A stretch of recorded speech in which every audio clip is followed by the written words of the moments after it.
Welcome to At Midnight, the late-night dive into history, myths, and legends. Arthur's kingdom was assembled over centuries from uncertain battles, wandering prophets, enchanted swords, difficult knights, and one remarkably inconvenient table.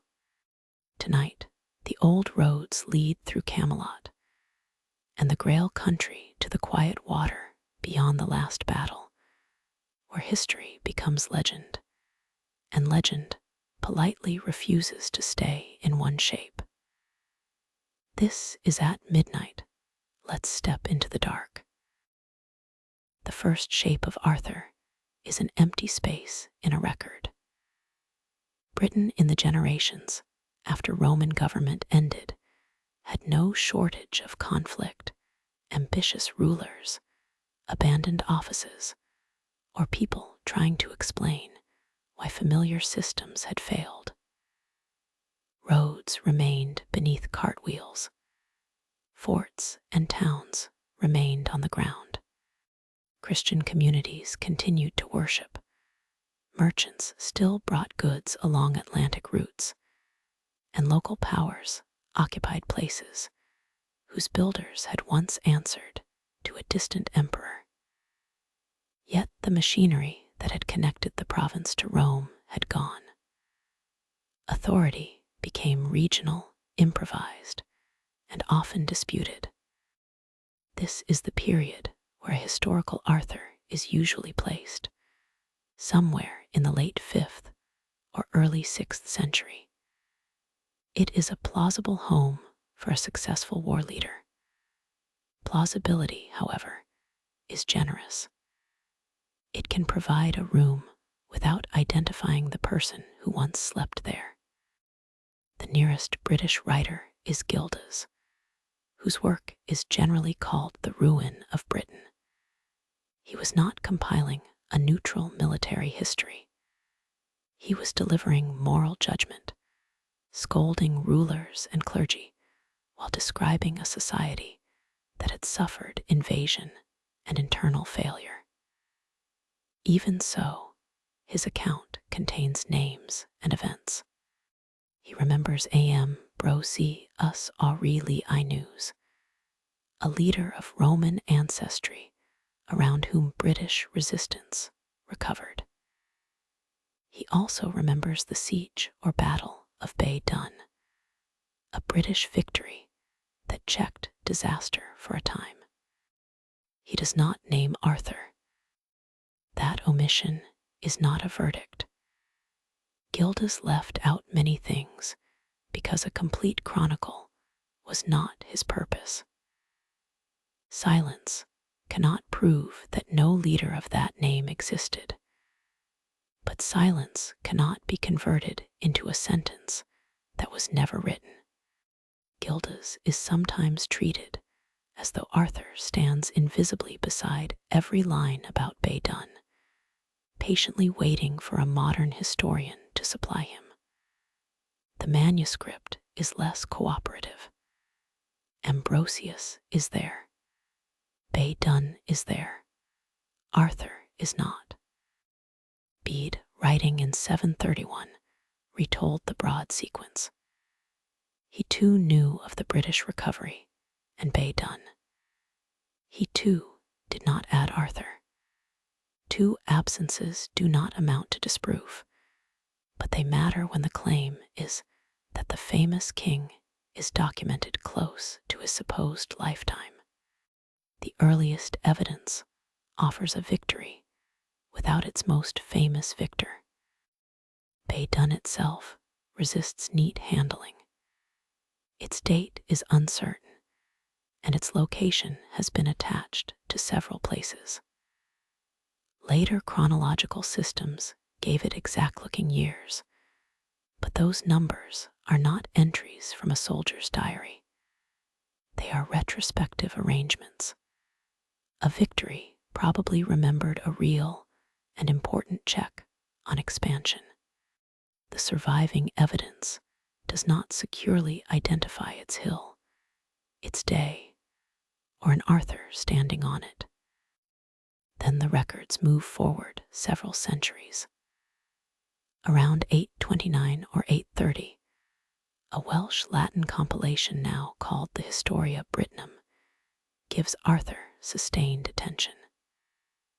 It was traditionally attributed to a writer named Nennius, though modern scholarship treats it as a work with a complicated history of compilation and revision. Its Arthur is not called king. He fights alongside British kings as Dux Bellorum, a leader of battles. The compiler lists 12 victories. Rivers, woods, forts, and hills appear in a compact procession, ending at Bay Dun, where Arthur is credited with an extraordinary success. The list looks wonderfully mappable. It has encouraged generations of careful maps, hopeful maps, and maps that disagree with every other map. Place names changed. Similar names existed far apart. Copyists altered words. A remembered battle might move as easily as a heroic story. The 12 entries may gather more than one campaign, preserve fragments of older tradition, arrange a symbolic heroic tally, or combine all of those habits. What they cannot safely become is a precise modern route across Britain. The Arthur of the list crosses too many proposed regions because the evidence permits almost any determined guide to lead him home. The Historia Brittonum also preserves wonders. One concerns the grave of Arthur's son Amer, whose measured length changes when measured again. Another concerns a stone bearing the footprint of Arthur's dog Cabal, left during the hunt of a monstrous boar. These are not the details of a sober field report.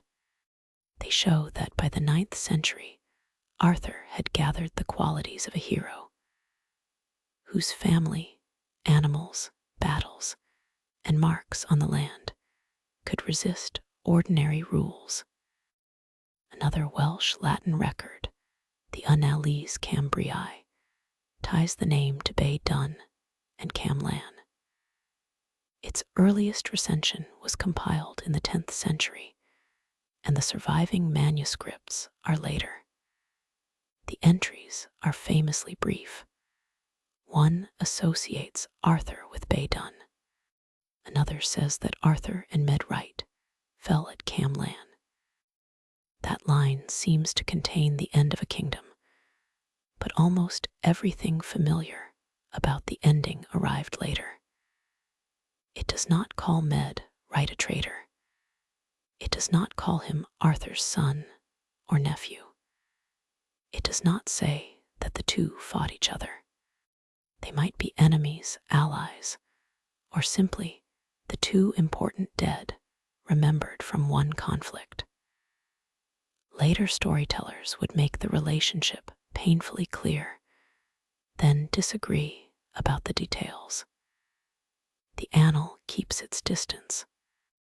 Text date, manuscript date, and supposed event date are easy to fold into one another. The fold creates the comforting impression of a witness writing as the smoke cleared. In fact, a late 5th or early 6th century setting may be described by a 6th century moralist who omits Arthur, a 9th century compilation that celebrates him, a 10th century annal preserved in later copies, and poems with still more complicated layers. Each tells something real about the period in which a tradition was being remembered. None is a birth certificate for Camelot. No securely 6th century manuscript identifies the familiar king. No contemporary coin carries his name. No charter records his court. No excavated inscription has supplied his biography, and no authenticated grave has settled the matter. That does not make a historical figure impossible. The age was poorly documented, and powerful regional leaders certainly existed. It means that the figure cannot be recovered in the modern biographical sense. Candidates have therefore multiplied. Ambrosius has been proposed because Gildas names him, and because he belongs to the right broad struggle. Rhai Oth Amuse, a British king active in Gaul, has attracted attention because his continental movement resembles later stories at a distance. Lucius Artorius Castus offers an appealing name, though he belongs to a much earlier Roman setting. Regional rulers from different parts of Britain have also been fitted into the space. Each candidate can illuminate one possibility. None has become a scholarly consensus. Similarity is not identity, and a shared syllable is not a royal seal. The search often reveals which feature of Arthur a particular age most wants to make historical. The Roman officer, the British defender, the cavalry leader, the Western king, or the commander who crossed the sea. Archaeology makes the age more substantial while leaving the name uncertain. Elite settlements reused old defenses. Imported Mediterranean pottery and glass reached Western sites. Great halls could be built within refortified enclosures. Roman ruins remained visible and useful. These details matter because later legend did not imagine authority in an empty wilderness. It grew around memories of organized power, long-distance contact, fortified places, and a Christian society negotiating the loss of imperial certainty. The word Britain also needs care in this period. It did not describe a single government waiting for one crown to become vacant. Communities spoke different languages, maintained different alliances, and faced different pressures. Incoming or expanding Anglo-Saxon groups were not one army advancing according to a national timetable. British rulers were not one united cabinet. A commander might defend one region, compete with another British power, negotiate across the sea, and inherit Roman habits without calling himself the ruler of everything on a later map. This fragmented setting makes the title leader of battles particularly suggestive. It might imagine a commander accepted by several kings for a particular campaign. It might be a later writer's way of explaining why Arthur could stand above rulers without being called king himself. The phrase is evidence for how the compiler presented him, not a surviving appointment paper. Even a modest Latin title can acquire a full chain of command when hope is allowed to translate it. The 12 victories carry a similar tension. A list creates order. It turns scattered danger into a sequence and repeated conflict into one hero's progress. The final concentration at Bay Dun gives the sequence a satisfying summit. Lists were useful tools of memory, and heroic literature often valued patterned numbers. None of this requires the compiler to have invented every place or battle. It means that preservation and arrangement were already forms of storytelling. the wonders make that process visible in the ground. Cabal's footprint was said to remain on a stone, and the stone itself could not be carried away permanently from its mound. Amer's grave changed under repeated measurement. The stories answer a desire for contact while denying complete possession. A traveler might reach the site and measure, touch, or point. The evidence then behaves marvelously, refusing to become a stable antiquarian object. That habit will follow Arthur for centuries. Places offer physical closeness, while the claim attached to them stays just beyond proof. A hill fort has the right date, but no name. A grave has a name, but no secure occupant. A wooden table is genuinely medieval, but much too late. The pattern begins early, because Arthurian evidence often tells more about the people preserving a claim than about the person claimed. Historical caution can sound less satisfying than identification, but it allows the surviving sources to keep their actual differences. Gildas saw moral collapse and partial recovery. The Historia Brittonum arranged battles and wonders. The annals compressed names and conflicts into spare notices. They were not failed attempts to write the same modern biography. Each work used the past for its own purpose, and the distance among them is part of the evidence. They also explain why one successful defender could become imaginable in many regions. A local hill could acquire his court. A stone could acquire his dog's footprint. A grave could become impossible to measure. A remembered victory could find a commander long after the men who fought it were gone. The careful conclusion is neither that Arthur has been proved nor that he has been banished. A leader behind one or more traditions remains possible. The documentary evidence does not allow a dependable life, lineage, reign, or itinerary. It gives changing memories instead, and those memories are the firmer subject. The difference is not a disappointment. A securely identified minor commander might have left one battle and a damaged name.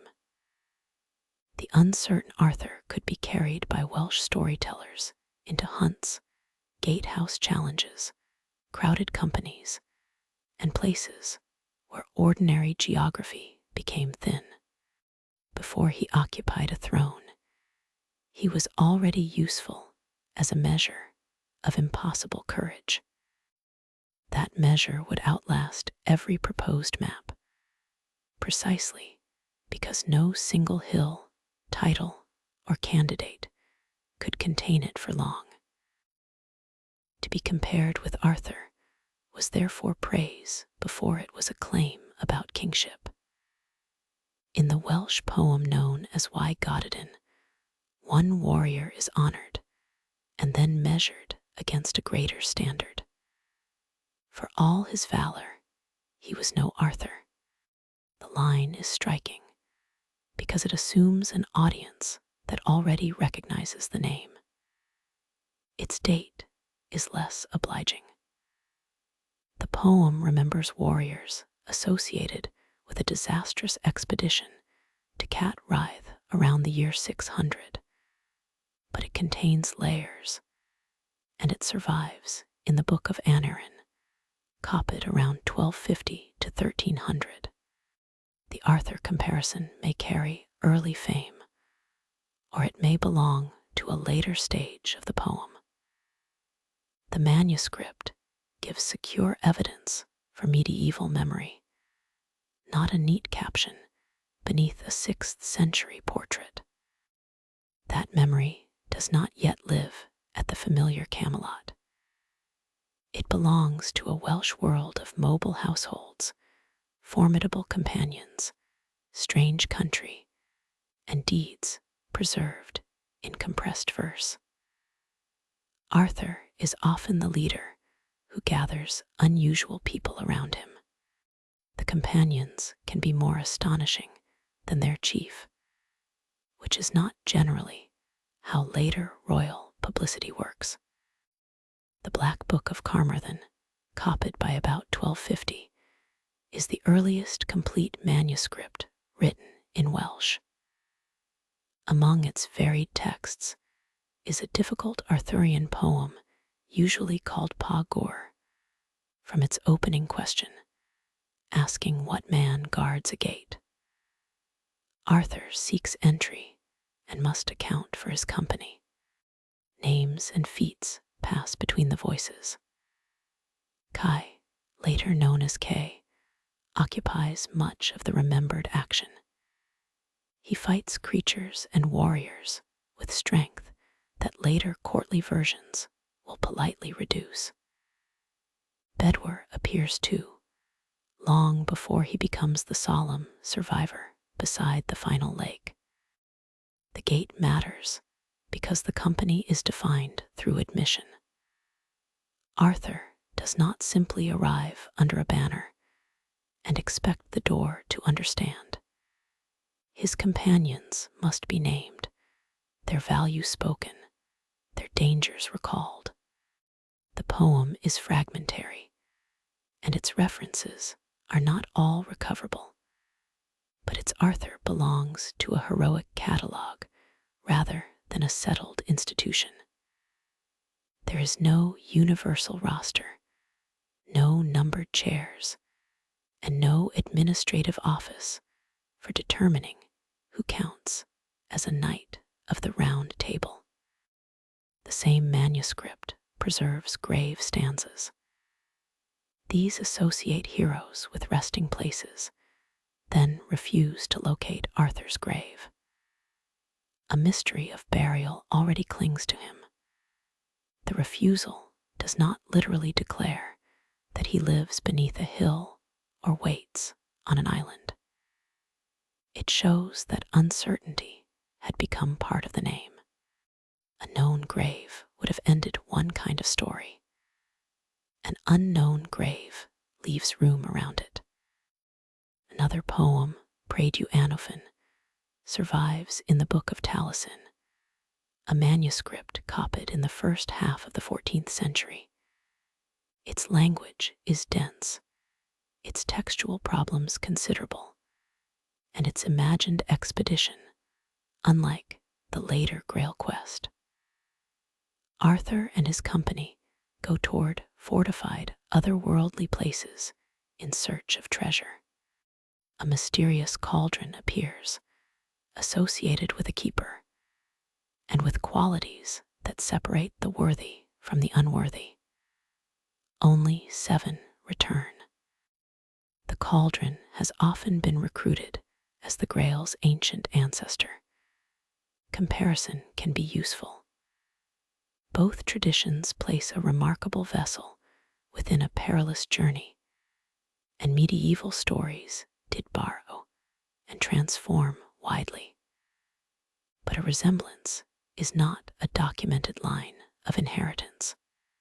Grey Tyen's later Grail is a serving vessel in a particular courtly procession. Robert de Boron's vessel acquires a Christian passion history.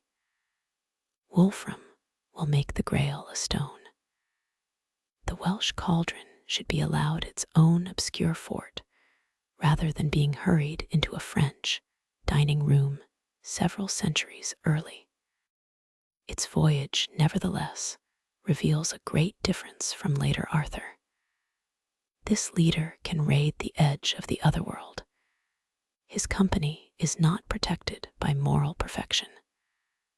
Most do not return. The poem does not pause to explain the architecture, the keeper, or the rules. It gives glimpses, as if the audience once knew a larger pattern now beyond recovery. The obscurity is genuine. Filling it with confident modern fantasy would make the tale clearer and less true. The fullest early Welsh Arthurian wonder tale is Kill Hook AC Alwyn, probably composed in the 11th or 12th century and surviving in 14th century manuscripts. It begins not with Arthur's problem, but with Kill Hook's. A condition is placed upon him so that he can marry no woman except Alwyn, daughter of the giantess Bath Aden. Kill Hook has not met her. This is inconvenient, but apparently not disqualifying in a story where a name can become a destiny before ordinary introductions are arranged. He goes to Arthur's court at Kell y Wig to seek help. Arthur is his kinsman and a generous head of a heroic household. Kill Hook invokes his right to boon, and the court becomes a machine for gathering aid. The tale releases an enormous list of Arthur's people. Some are known from other traditions. C is there, as is Bedwar. Gwalchmai, later Gawain, appears as a notable nephew and warrior. Gwen Hu Ivar is Arthur's queen. Many others carry a skill, physical oddity, family connection, or joke that belongs to this particular tale. The list does not need to be treated as an early membership roll. Its pleasure lies in abundance. Arthur's power is visible in the number of different capacities he can summon. A man may hear an ant at an impossible distance. Another may hold his breath for an extraordinary time. A companion can guide, track, speak, fight, or obtain an object no ordinary traveler could reach. A later court will prize polished behavior. This company prizes usefulness in a world where a giant can assign a task merely because it sounds unattainable. Kill Hook reaches us Bath Aden and asks for Alwyn. The giant does not refuse simply. He gives a long sequence of demands, each dependent on the next. Tools must be obtained. Helpers must be found. Prisoners must be released. Knowledge must be recovered. The chain eventually turns toward the enchanted boar Torque True Eth, whose ears carry the comb and shears needed for the giant's preparation. The tasks create movement across a legendary Britain and beyond it. Arthur's company searches, negotiates, frees, hunts, and occasionally fails. The story can be violent, but its deeper energy comes from coordination. No single knight rides out to perfect a private reputation. A sprawling household applies many strange talents to one impossible marriage arrangement. The company must first locate people who have themselves been lost to story. Mabon, a remarkable hunter, was taken from his mother when only a few nights old. To find him, Arthur's helpers question a chain of ancient animals. Each has lived long enough to know a great deal, yet each directs the search toward someone older. The journey turns age into a map. Knowledge passes from one creature to another until the prison can be found and the captive released. This episode gives the wonder tale a patient rhythm between its harsher demands. The heroes cannot force every answer. They must ask, travel, and accept that the oldest creature in one valley may still be too young to remember the beginning of the problem. Mabon then becomes necessary to the hunt. Rescue is not a decorative adventure. One completed task supplies the person needed for another. Other requirements work in the same linked way. A tool can be used only by a particular hand. An animal can be controlled only by a particular keeper. The list that first sounded like a giant delaying a marriage becomes a network of dependencies. Aspath Aden's power lies partly in making the conditions seem too numerous to coordinate. Arthur's answer is not one unbeatable champion, but a household broad enough to connect them. Torc True Eth is not an ordinary animal that happens to be large. The boar is enchanted and intelligent, accompanied by other dangerous swine, and capable of carrying havoc through regions as the hunt presses on. The pursuit passes across Ireland and Wales toward Cornwall. Men and animals are lost, but the narration need not linger over injuries.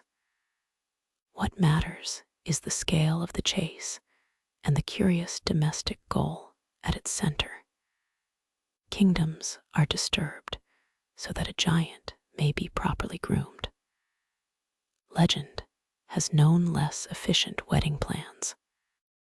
The comb and shears are finally won, along with other required objects. Aspath Aden's conditions are overcome, and Kill Hook receives Alwyn. The giant's fate belongs to the hard edge of the tale, but the lasting change is the demonstration of Arthur's role. He is a giver of aid and commander of a company whose reach crosses human and marvelous boundaries. His court is Kel Ewig, not Camelot. The social world is kinship and heroic obligation, not the later fellowship of celibate Grail seekers and courtly lovers. Arthur also possesses Cal Edvulk, a sword name related through transmission to Geoffreys, Cal I Bur News, and later Excalibur. The secure point is not that every episode attached to Excalibur already exists here. No sword waits in a stone. No arm receives it beneath a lake. The name has an earlier Welsh life, while the object's biography will gather separate tests, gifts, thefts, protections, and returns. The familiar figures are similarly unstable. C will become K, often more irritable and less superhuman. Bedwar will become Bed Ivir, remembered above all for one final duty. Gwalchmai will become Gawain, a standard of courtesy, a flawed avenger, and a man tested by green cloth.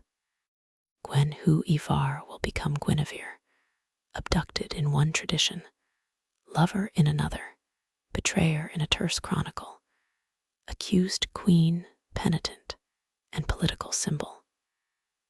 Their names carry continuity, but their roles do not remain fixed. Welsh tradition did not stop when French romance began. Later Welsh versions of stories about Owain, Geraint, and Enid, and Peredur survive in major manuscript collections.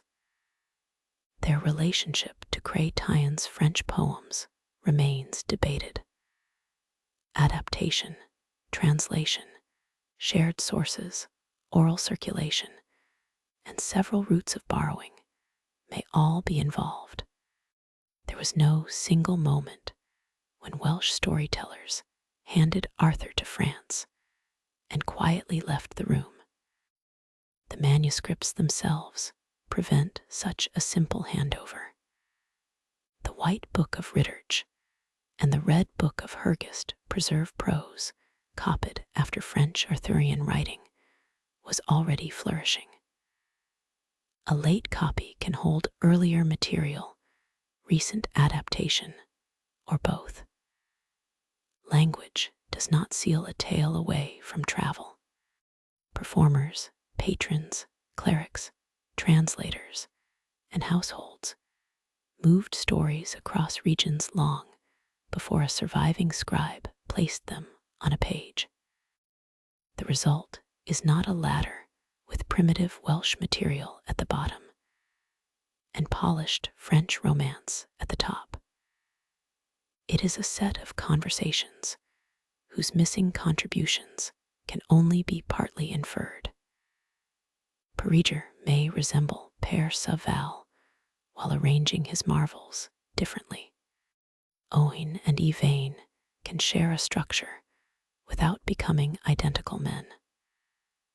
The useful question is not which culture owned Arthur once and forever, but what each version needed his court to do.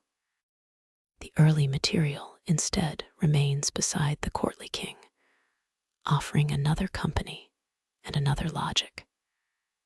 Its Arthur can be invoked at a gate, sent toward an otherworld fort, and burdened with the grooming requirements of an uncooperative giant.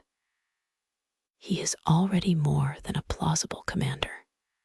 He is not yet the ruler whose childhood, magician, table, love triangle, and sacred vessel fit into one continuous shelf of books. At the edge of this company stands another Welsh figure shaped by battle memory. He does not command a hunt. He speaks from loss and wild country, reading the future after the ordered world has failed. His name is Merlin, and the road from Merlin to Merlin is itself an act of medieval enchantment. Merlin belongs first to the aftermath of a battle, not beside a young Arthur's throne. Welsh poems associate the prophetic speaker with wilderness, grief, and traditions surrounding Arv Thay Rith, a northern conflict placed in the 6th century. The manuscripts preserving these poems are medieval and much later than the supposed event. A real poet, survivor, or inspired wanderer may stand somewhere behind the figure, but the evidence does not allow his life to be recovered. He is not a securely documented court druid who misplaced his official biography. In the poetry, wildness is not a collection of charming habits. It follows rupture. A man withdraws from ordinary society and speaks with the burden of what battle has done. Prophecy, memory, and lament overlap. This Merlin is close to trees, seasons, animals, and the dangerous knowledge of someone who no longer fits inside a hall. A separate story waits in the Historia Brittonum. King Vortigern is trying to build a stronghold, but its foundations repeatedly fail. Work done in daylight does not remain secure. Advisors offer the familiar solution of frightened courts. Find a victim who cannot defend himself and make the problem someone else's blood. They call for a fatherless boy to be killed at the site. The boy does not behave like a victim. He questions the advisor's knowledge and tells workers to dig beneath the foundations. Hidden structures and water are uncovered. Within the concealed place are two creatures, commonly understood as dragons, one red and one white. They struggle, and the boy interprets their conflict as prophecy about peoples and power in Britain. In some recensions, he is called Ambrosius. The scene gives knowledge authority over a king's bad counsel. The threatened child understands what older experts cannot see. He saves himself by revealing the truth under the tower, and the failed construction becomes a political sign. It is a compact story with no need for Arthur. Geoffrey of Monmouth recognized that it had excellent machinery for a larger history. Geoffrey combined the Wonder Child with Welsh prophetic traditions and named him Merlinus Ambrosius. The Latin form Merlinus was probably chosen in preference to a form that would sound awkward in French. Whatever the precise naming process, the literary result is clear. Familiar Merlin is a synthesis. He was made by bringing different prophetic figures and stories together, not by copying the unchanged life of one ancient magician. The joining also changes the emotional center. Merlin's authority grows from dislocation after battle. The Wonder Child's authority grows from being threatened by a foolish court and seeing beneath its foundations. Geoffrey's Merlin carries both the distance of a wilderness prophet and the access of a royal advisor. He can speak from outside ordinary power while standing conveniently near the people who possess it. That combination has obvious narrative value. A king may need information that no counselor can provide, while the story may need the king's plans exposed as temporary. Merlin can solve the immediate problem and describe a future too large for the solution. He belongs at foundations and births, because both are beginnings built over hidden conditions. In Geoffrey's history, Merlin interprets the red and white dragons and delivers a long series of political prophecies. Their images are dense, animal-filled, and available for readers to apply to conflicts well beyond Arthur's supposed age.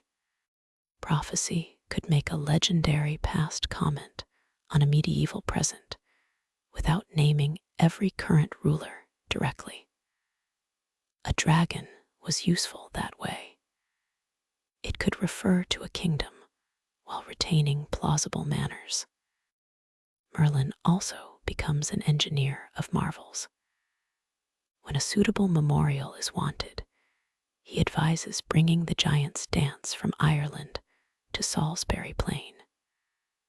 The stones resist ordinary labor, so Merlin's knowledge accomplishes what armies cannot. This is Geoffrey's medieval story of Stonehenge. The monument itself had been built thousands of years before his book.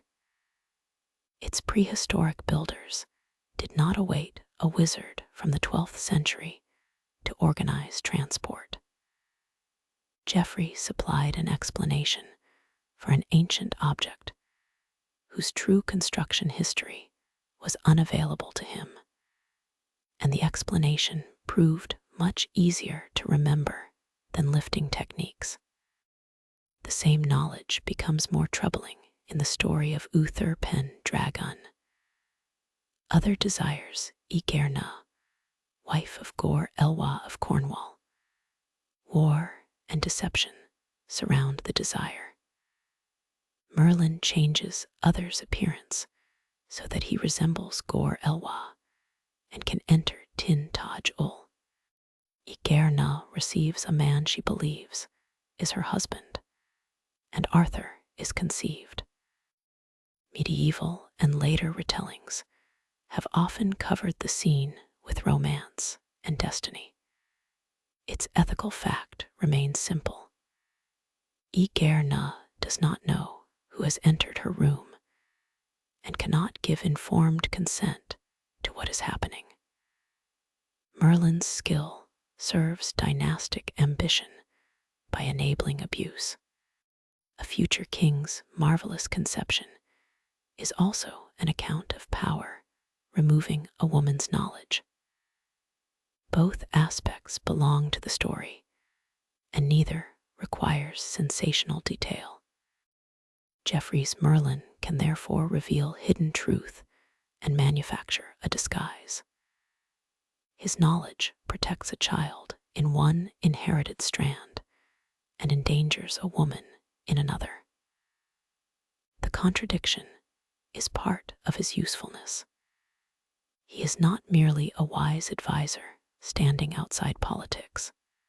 He makes royal events possible, then speaks as though their consequences have already been read in the stars. Geoffrey returned to another Merlin in the Vita Merlini. This Latin poem seems closer to the wild prophetic mode.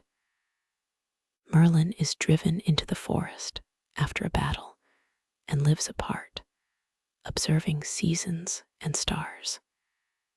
His sister Ganietta and the poet Taliesin belong to this world.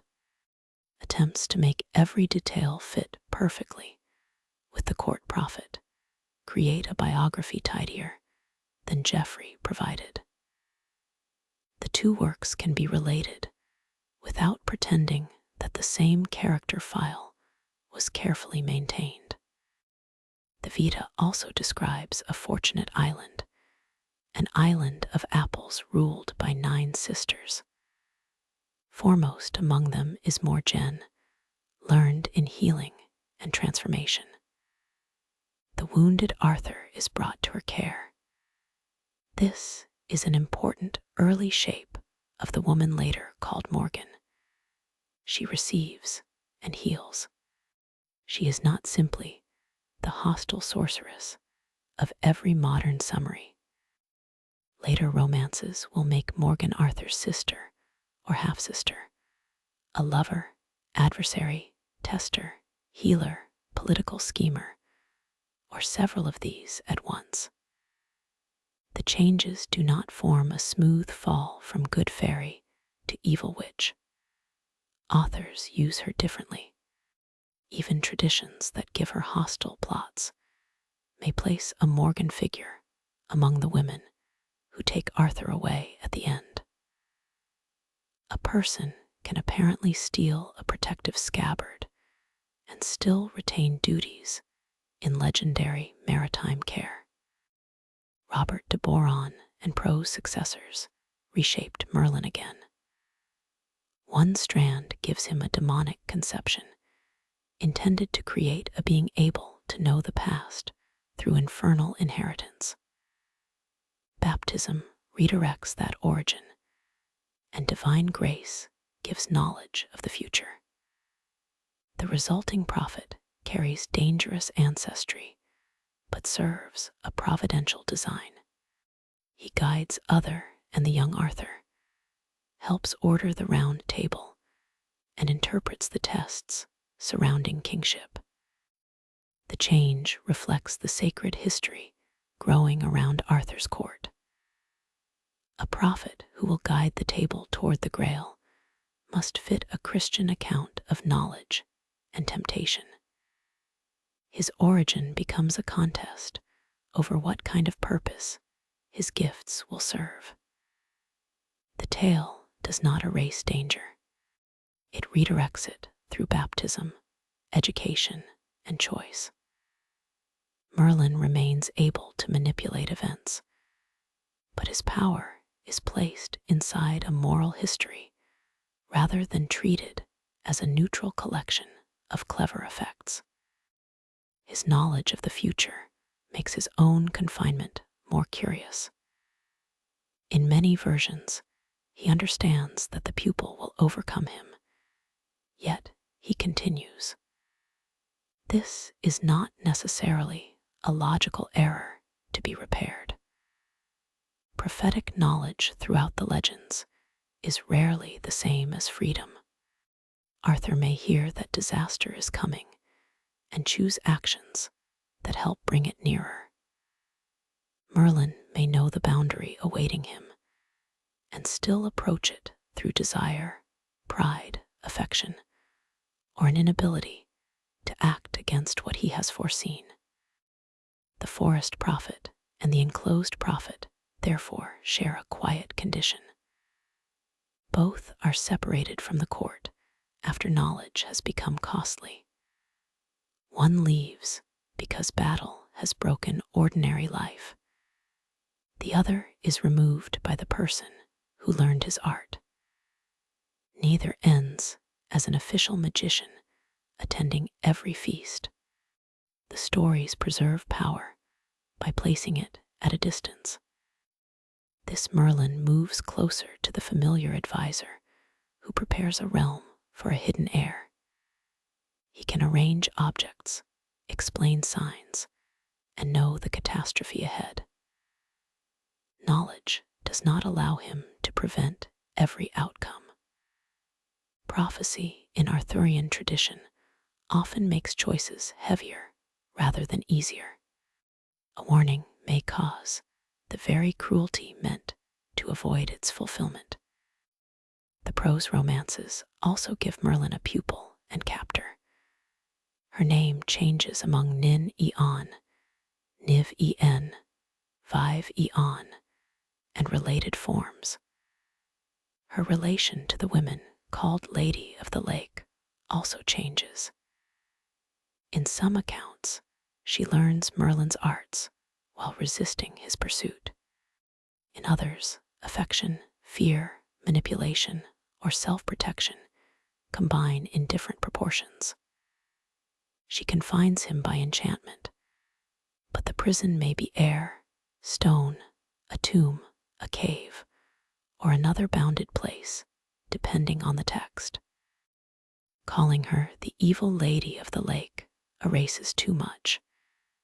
There's not one stable lake woman. A lake figure raises Lancelot. Another gives Arthur a sword. Another appears at court to claim a promised gift and is killed. A pupil of Merlin may be joined to these identities by a particular author or by later adaptation. The name and function need to stay attached to their source, even when cinema would prefer one actress and a simpler contract.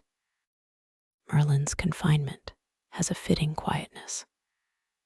The man who could read foundations, move stones, change appearances, and forecast kingdoms is removed not by a louder spell, but by knowledge he is taught. His pupil understands the boundary well enough to close it. Some versions leave his voice accessible. Others leave the place sealed. He withdraws from the active court before the fellowship completes its course. That withdrawal prevents him from becoming an all-purpose repair. A magician who remained available could solve succession, expose betrayal, locate the Grail, guard a scabbard, and cancel most of the plot. Medieval writers did not necessarily state the problem in those terms, but removing Merlin leaves Arthur responsible for a world prepared by prophecy, and then abandoned to human decisions. The many Merlins show how Arthurian tradition grows. A wild speaker after battle, a threatened wonder child, an interpreter of dragons, an architect of legendary Stonehenge, an accomplice in royal deception, a baptized prophet, and an enclosed teacher can inhabit one famous name without coming from one original life. Contradiction is not damage added by careless modern readers. It is one of the tradition's oldest construction methods. Geoffrey used that method on a greater scale. Once Merlin could join Vortigern, other Tintagel prophecy and Avalon, scattered memories could be drawn into a continuous reign. Arthur could acquire conception, succession, conquest, imperial ambition, domestic betrayal, and a final voyage. The warrior comparison was about to become a king of Britain, assembled in a book that claimed to be history. The book that made Arthur a king appeared around 1136. Geoffrey of Monmouth called it a history of the kings of Britain and presented himself as working from a very ancient book in the British language. No such source has been securely identified.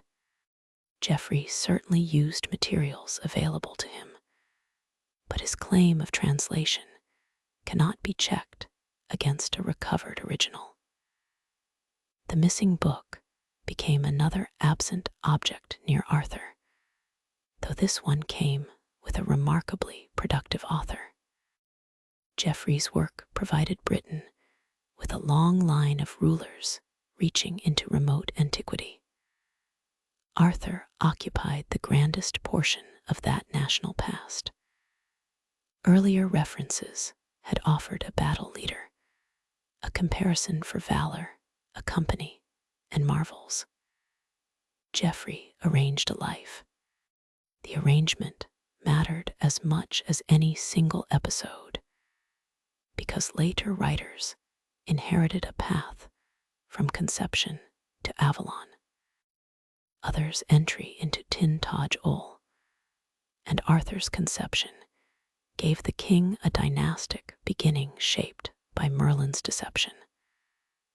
After Arthur succeeds in a realm under pressure. He defeats Saxon enemies and secures his rule. The defender then becomes a conqueror. Geoffrey's Arthur extends his power across Britain and into neighboring lands, acquiring the scale of a classical imperial hero, rather than remaining a regional commander at Bay Dun. His sword is Calibur, forged on the island of Avalon.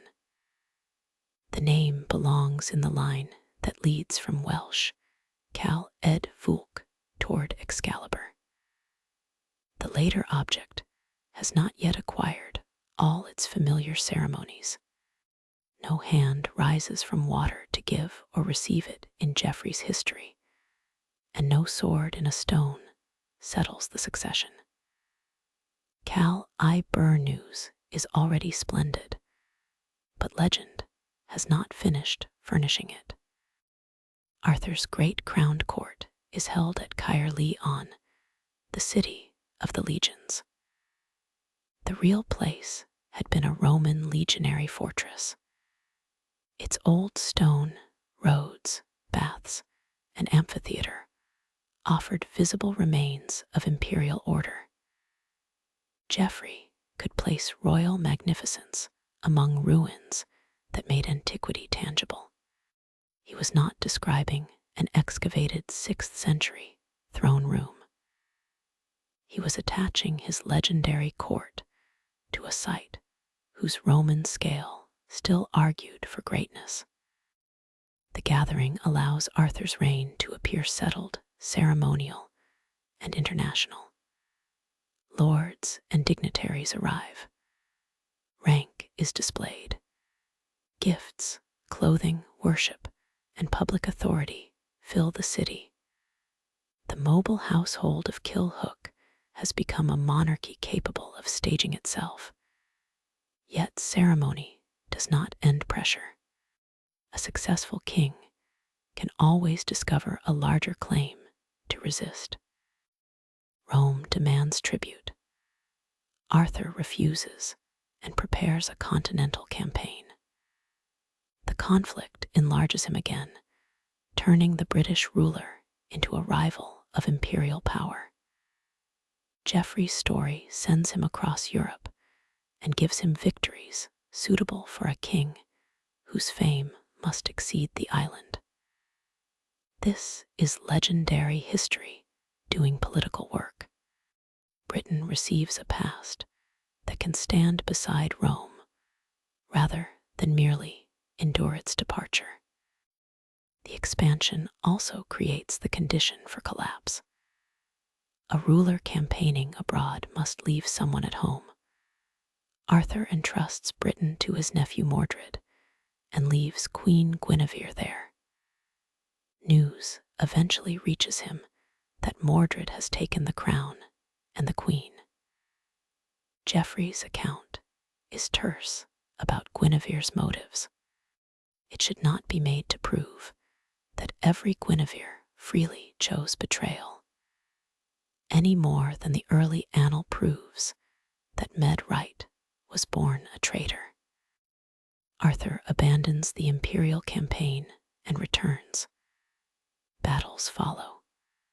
Mordred and Arthur fall in the final conflict, and the wounded Arthur is carried to Avalon to have his wounds treated. Geoffrey does not clearly stage a conventional death. He also does not promise a simple recovery. The king departs toward the same island already attached to his sword, a place outside the ordinary political map. This connected life contains much that later readers recognize, but its omissions are just as useful. There is no Lancelot.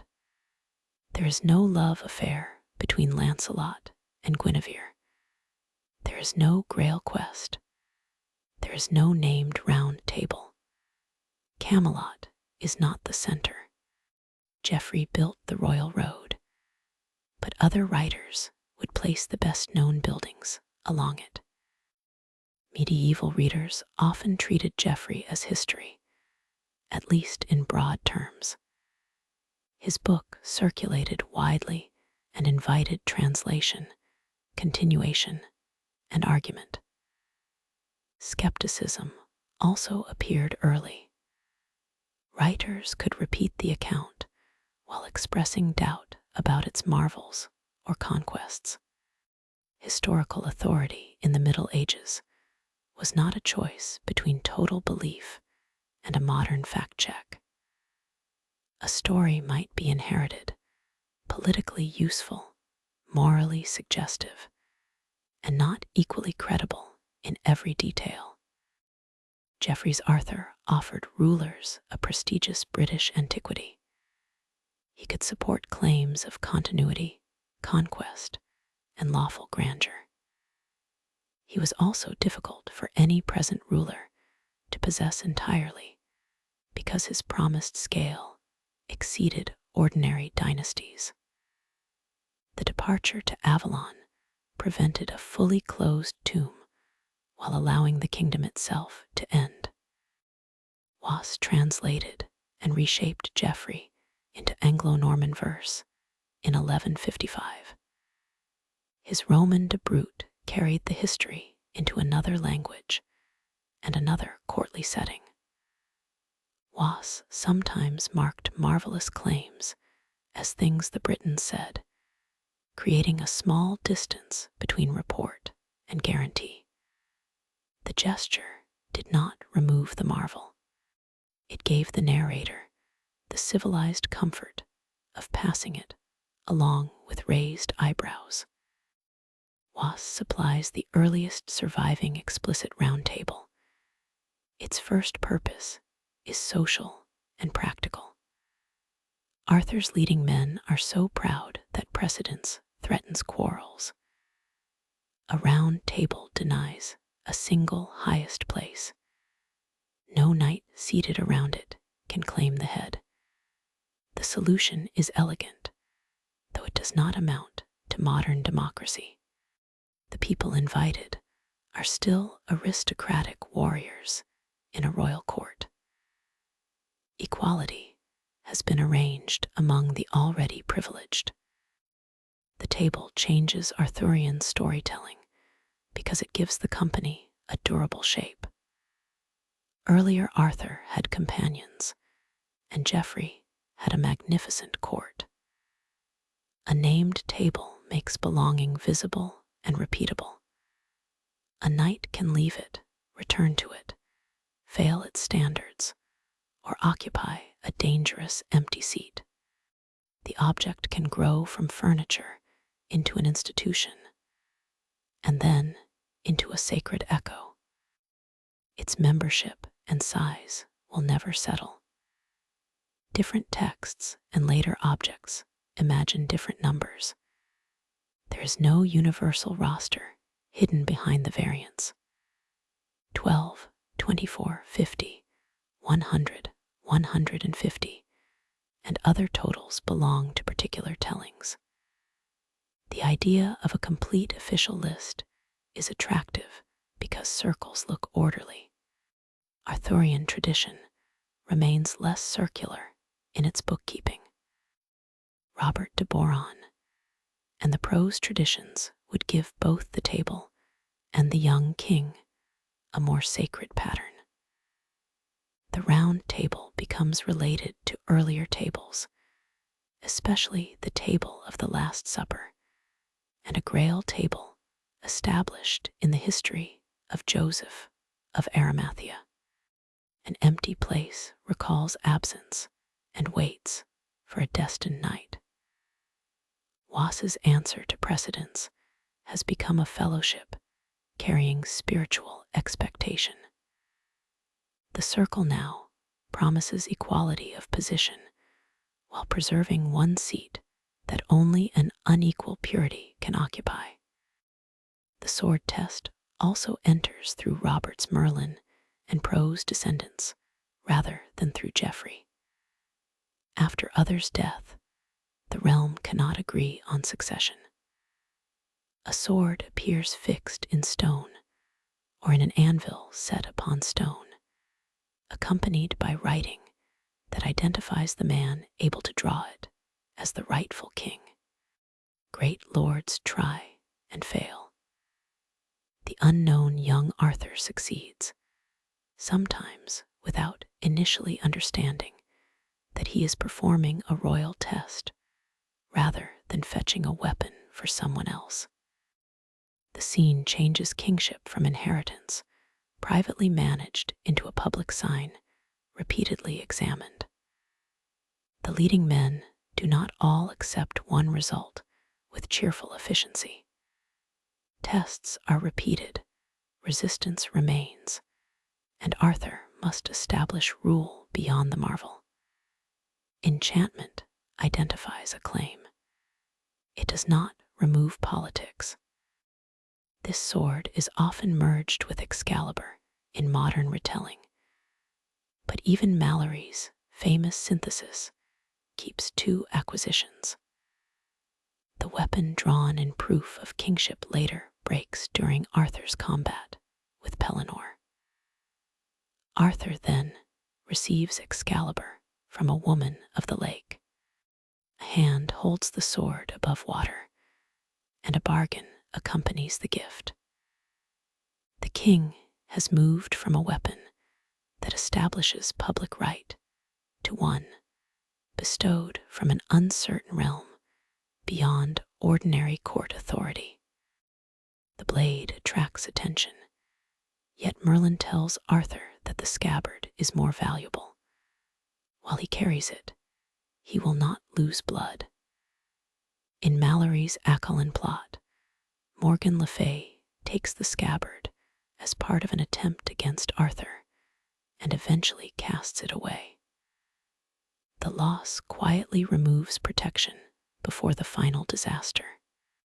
This power does not belong to every Excalibur tradition, and Morgan does not play the same role in every text. It is one influential arrangement among many. The sword's biography demonstrates how Arthurian objects grow. Cal Ed Fulk supplies an early Welsh name. Geoffrey gives Avalon-forged Cal I Bur News. French and English forms develop toward Excalibur. Robert's tradition supplies the succession test. Prose and Malory distinguish the later like gift, protective scabbard, theft, and eventual return. Similar names and inherited episodes become one apparently timeless object only when later retelling presses the layers together. Keeping them apart does not weaken the symbol. It reveals a changing test of kingship. The stone asks, who has the right to rule? The lake offers a gift from beyond ordinary court authority. The scabbard makes quiet protection more valuable than visible force, and its loss leaves the king exposed. The final return asks whether royal possession can be surrendered when the kingdom can no longer use it. Was also reports the Breton hope that Arthur will return. He does not need to certify that hope as a scheduled event. Its existence matters. A king carried away rather than conclusively buried can remain politically and emotionally available. The return tradition gives defeat a suspended edge. The realm is gone, but the ruler has not been reduced to an ordinary grave. La Yamun expanded Was's material into Middle English around the late 12th or early 13th century. His brute uses an older heroic register. In its ending, Arthur is taken to Avalon by Argante for healing, and says that he will come again to the Britons. The declaration is more direct, but the promised time remains distant. La Yamun's work survives in 2 later manuscripts. One was damaged in the fire at Ashburnham House in 1731, when part of the cotton collection burned. The physical history is fittingly fragile. A story about a king expected to return passed through parchment that barely survived its own disaster. Recovery often depends less on enchantment than on whether a scorched volume can still be opened. From Geoffrey through Was and La Yamun, the transformation is steady but not smooth. Arthur becomes a national monarch, continental conqueror, betrayed ruler, and absent returner. Caer Lee On provides a ceremonial center. Avalon provides a destination. Calibur News provides a royal sword. The Round Table provides a visible answer to rivalry. Each solution creates new difficulties. Imperial ambition removes Arthur from Britain. Delegated authority enables betrayal. A table can settle seating without settling desire, pride, or grief. A king who may return cannot restore the fellowship in the story already told. The architecture of the later tragedy is beginning to appear before its most famous lovers and knights enter. Writers then turn away from Arthur's national wars and follow individuals leaving the court. The king remains at the center, but the moral pressure moves outward along forest roads. A knight may defeat an enemy and still fail a promise. He may accept public shame for private love. The Round Table can make places equal, but it cannot make the people seated there simple. Simple people would not have kept the court busy for very long. In the romances of Crétin de Troyes, written between about 1170 and 1190, Arthur's court becomes a place from which personal difficulties travel outward. Crétin wrote Erec and Eneid, Clyges, Yvain, Lancelot, and the unfinished pair, Perceval. The king is present, but he is no longer required to win every story. His greatest institutional achievement may be creating a hall full of people capable of making complicated choices elsewhere. The court itself moves. Welsh tradition had Cel y Wig. Geoffrey favored Caer Leon for the great ceremony. French romance uses Cardel and other places, and Cray Tyan gives the earliest surviving name Camelot in Lancelot. The name appears briefly. It does not arrive with coordinates, excavation plans, or a permanent postcode. Later writers, especially Malory, will make Camelot feel inevitable. In its earliest surviving appearance, it is one courtly location among several. Arthurian feasts often wait for disruption. The company may delay eating until an adventure appears. A messenger enters with a wrong to report. An unknown young person requests a boon. A defeated opponent is sent back to speak before Guinevere. The hall receives disorder, gives it a social meaning, and sends a knight onto the road. When the knight returns, private behavior can be measured against public reputation. The custom makes appetite depend on narrative.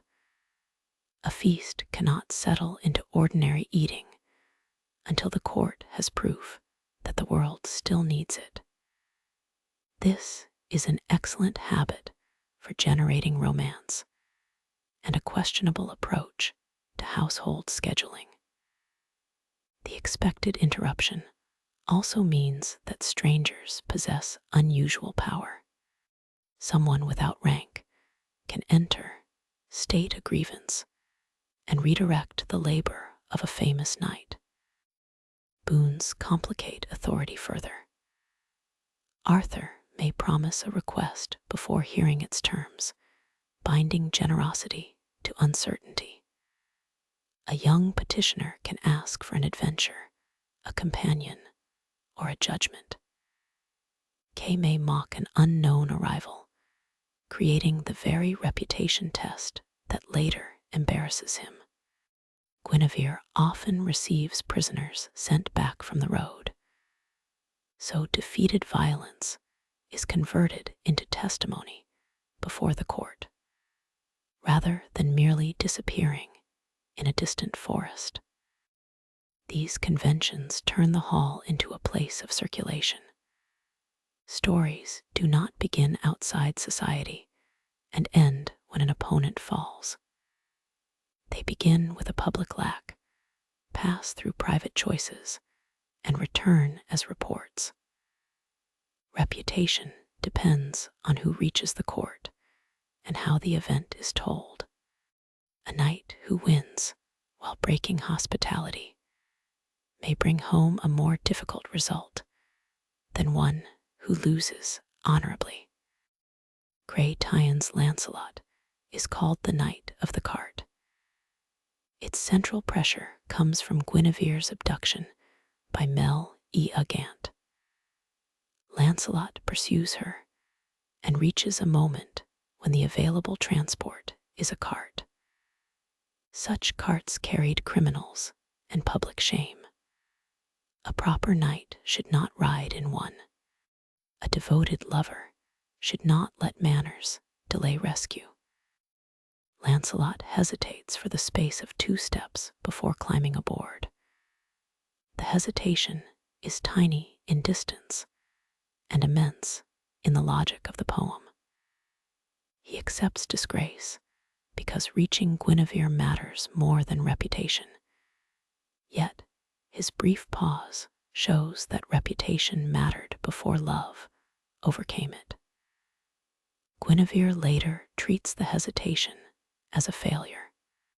Absolute service has little patience for 2 thoughtful steps. The cart carries him through mockery. His identity is obscured, his conduct judged by appearances.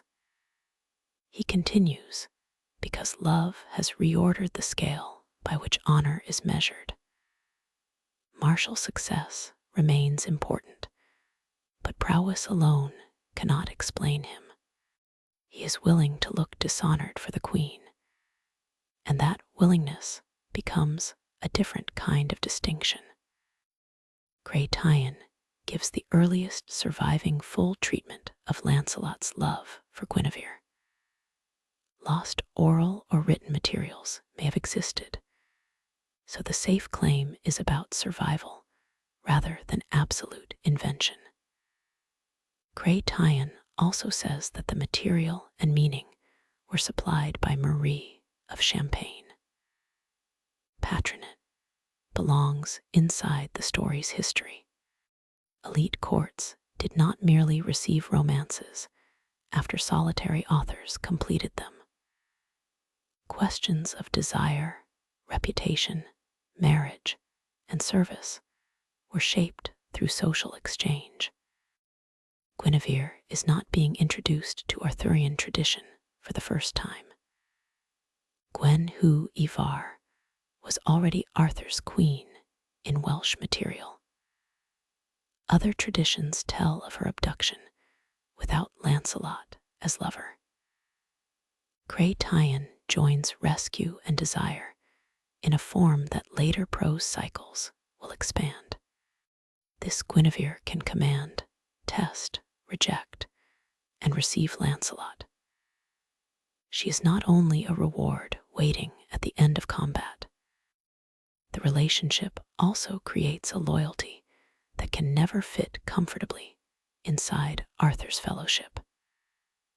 Lancelot may serve the king, love the queen, defend the court, and violate its marriage at once. Grey romance does not yet carry every later consequence toward civil war. It establishes the divided center from which those consequences can grow. The poem gives this division physical forms. Lancelot crosses dangerous boundaries, accepts confinement, and submits to Guinevere's judgment. He can perform feats no other knight can manage, yet his emotional rule is not independence. Service to the queen determines what shame he will accept and whether success feels complete. The strongest man in the story is governed by a hesitation only 2 steps long. This is not proof that all medieval people accepted one system called courtly love. That phrase is modern scholarly shorthand, and the romances argue rather than issue a universal code.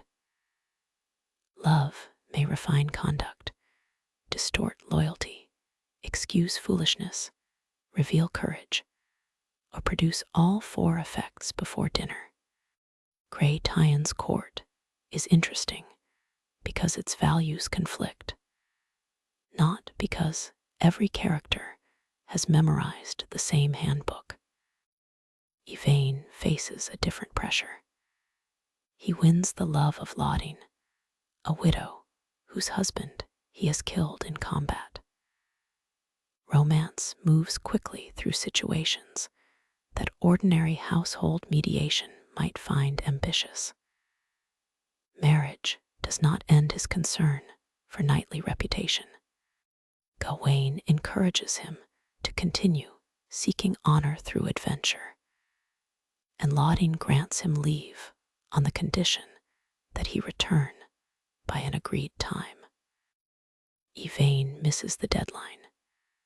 The failure is not caused by an enchanted prison or an army blocking every road. He neglects the promise while pursuing the public life expected of a knight. Laudine's messenger finds him and withdraws the ring that signified her love. His identity collapses. He leaves society and moves into wildness, not unlike a distant echo of the prophet who went to the forest after battle, though the texts give them different moral worlds. Recovery comes through stages rather than one victory. Yvain receives healing, aids people under threat, and becomes associated with a lion he has rescued. The lion gives his service a visible companion. Together, they face dangers and defend those needing help. Useful action rebuilds the self that reputation alone could not preserve. The eventual reconciliation with Laudine does not erase the missed promise. It follows recognition, service, and mediation. Yvain's story asks whether a man trained to seek endless public tests can remain faithful to a private commitment with a date attached. Dragons and giants may be easier than returning when expected. Erec and Eneid explore another tension within marriage.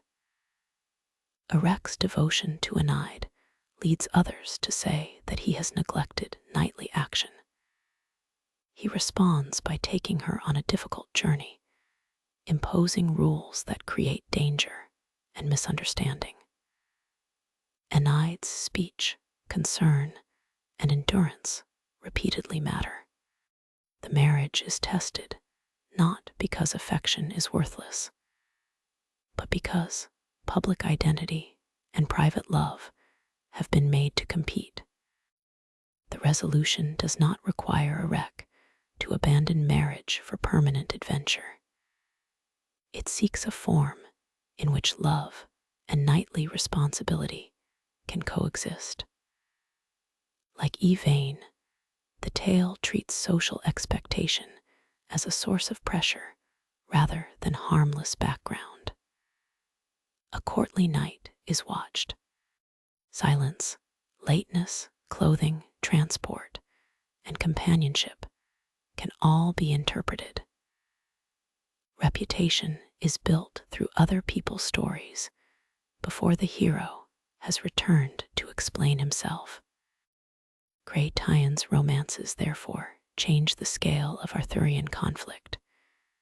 Geoffrey's king could oppose Rome.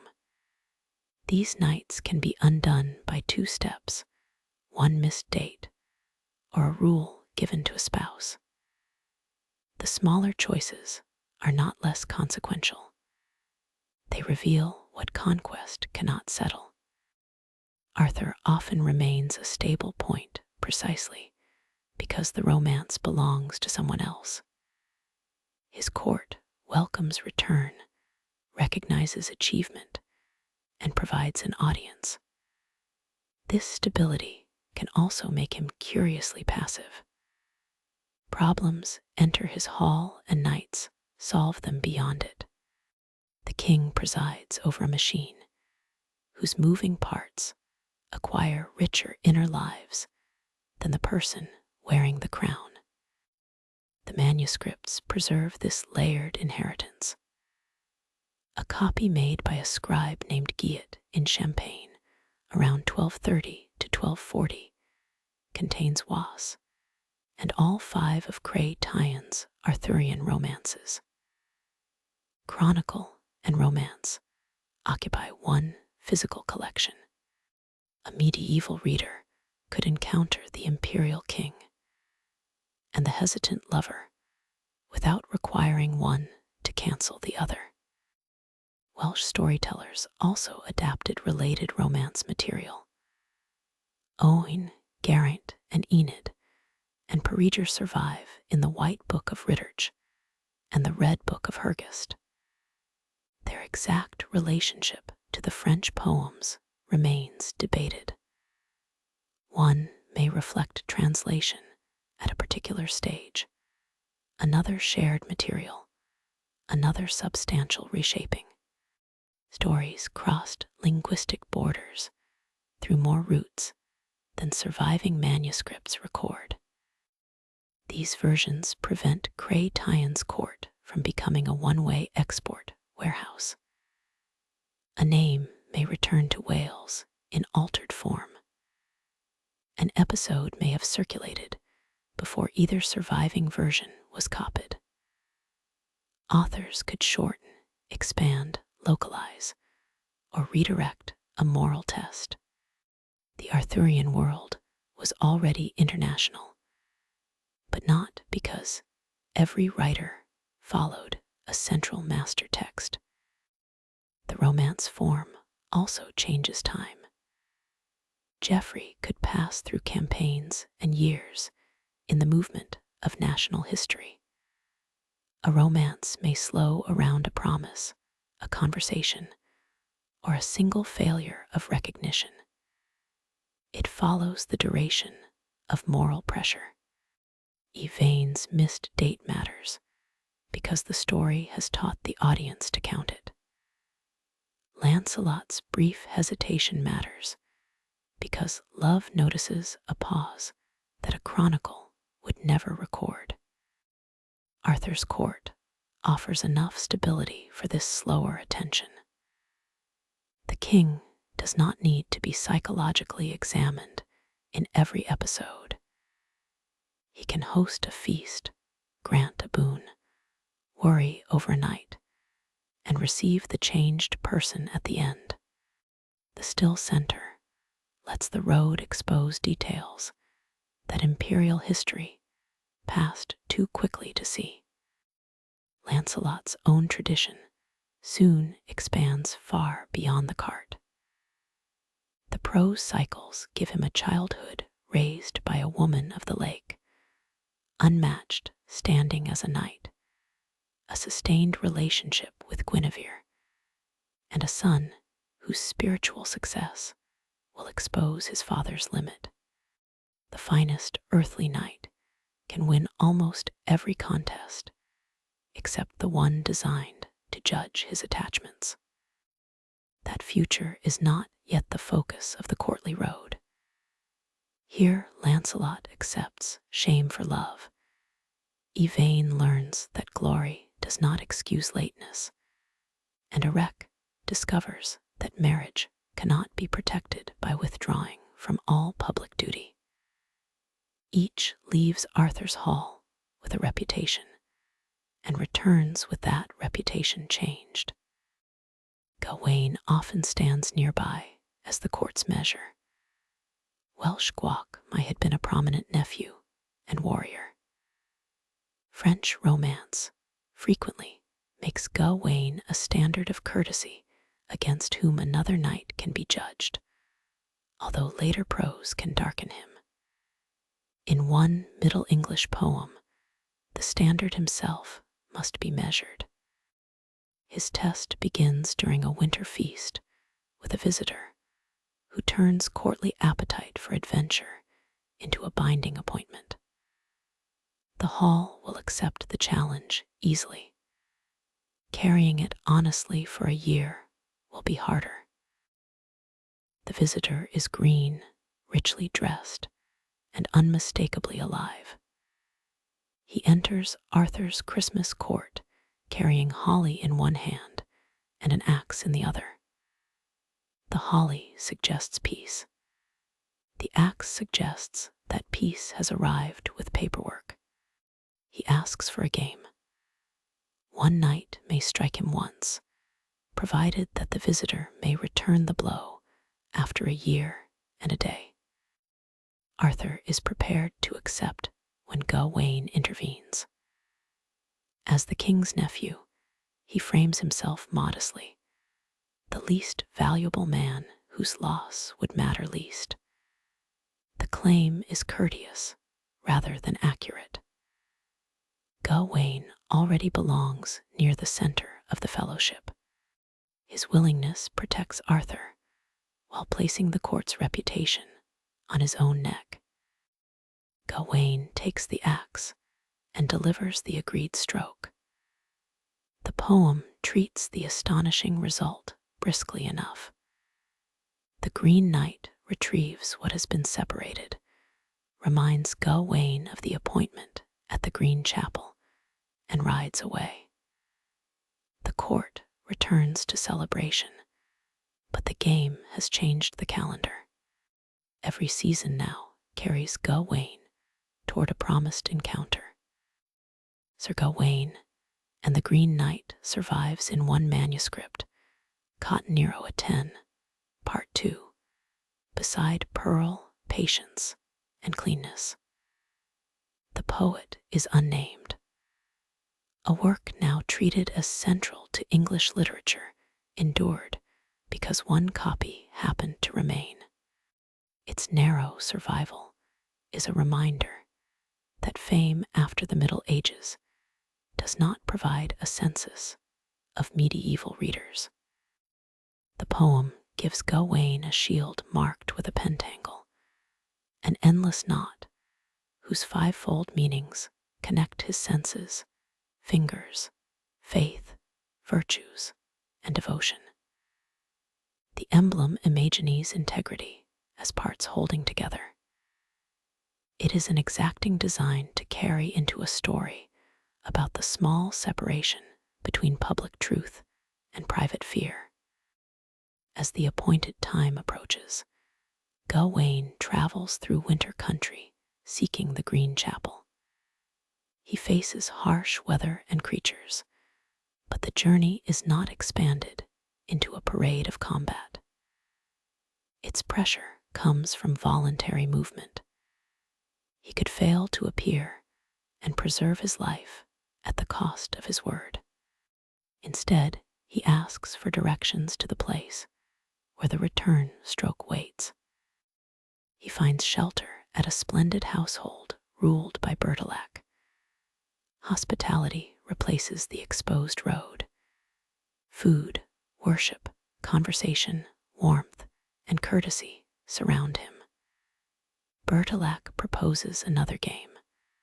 While the host hunts, Gawain will remain at the castle. At the end of each day, the two men will exchange whatever each has gained. The agreement sounds less dangerous than the first. It is more difficult because the nature of a gain can be concealed. While Bertilac hunts, the lady of the house visits Gawain and tests his courtesy. He must avoid insulting her, betraying his host, or pretending not to understand her approach. He receives kisses, which he later passes to Bertilac according to the exchange, without explaining their source. On the final day, the lady offers a green girdle said to protect its wearer from death. Gawain accepts it. Fear makes the object powerful before any magic is proven. He conceals the girdle from Bertilac and does not include it in the evening exchange. The failure is small enough to understand and serious enough to break the agreement. At the Green Chapel, the visitor prepares the return blow. Twice he holds back. On the third motion, he gives Gawain a slight nick. The Green Knight then reveals the design. He is Bertilac, transformed through an enchantment associated with Morgan. The first two feints correspond to days when Gawain kept the exchange faithfully. The small wound answers the concealed girdle. Gawain reacts with shame and anger at himself. Yet the poem does not reduce him to a coward. He kept the terrifying appointment. He resisted much of the pressure at the castle. He failed because he wanted to live and concealed the means by which he hoped to do so. Perfect virtue meets an ordinary human attachment to survival. The girdle becomes an unstable sign. Gawain intends to wear it as a reminder of failure. When he returns, Arthur's court adopts green bands in fellowship. Their response comforts him, but it may also soften the moral knowledge he has brought home. Shame becomes fashion with impressive speed. The court can share his symbol without fully sharing his solitary recognition. The Green Knight explains that the test was arranged through Morgan's enchantment and directed partly toward Guinevere and Arthur's court. This Morgan is far from the learned Mordred who received the wounded king in Geoffrey's Island poem. Yet, names remain connected by tradition. The episode does not require every Morgan to become one consistent enemy.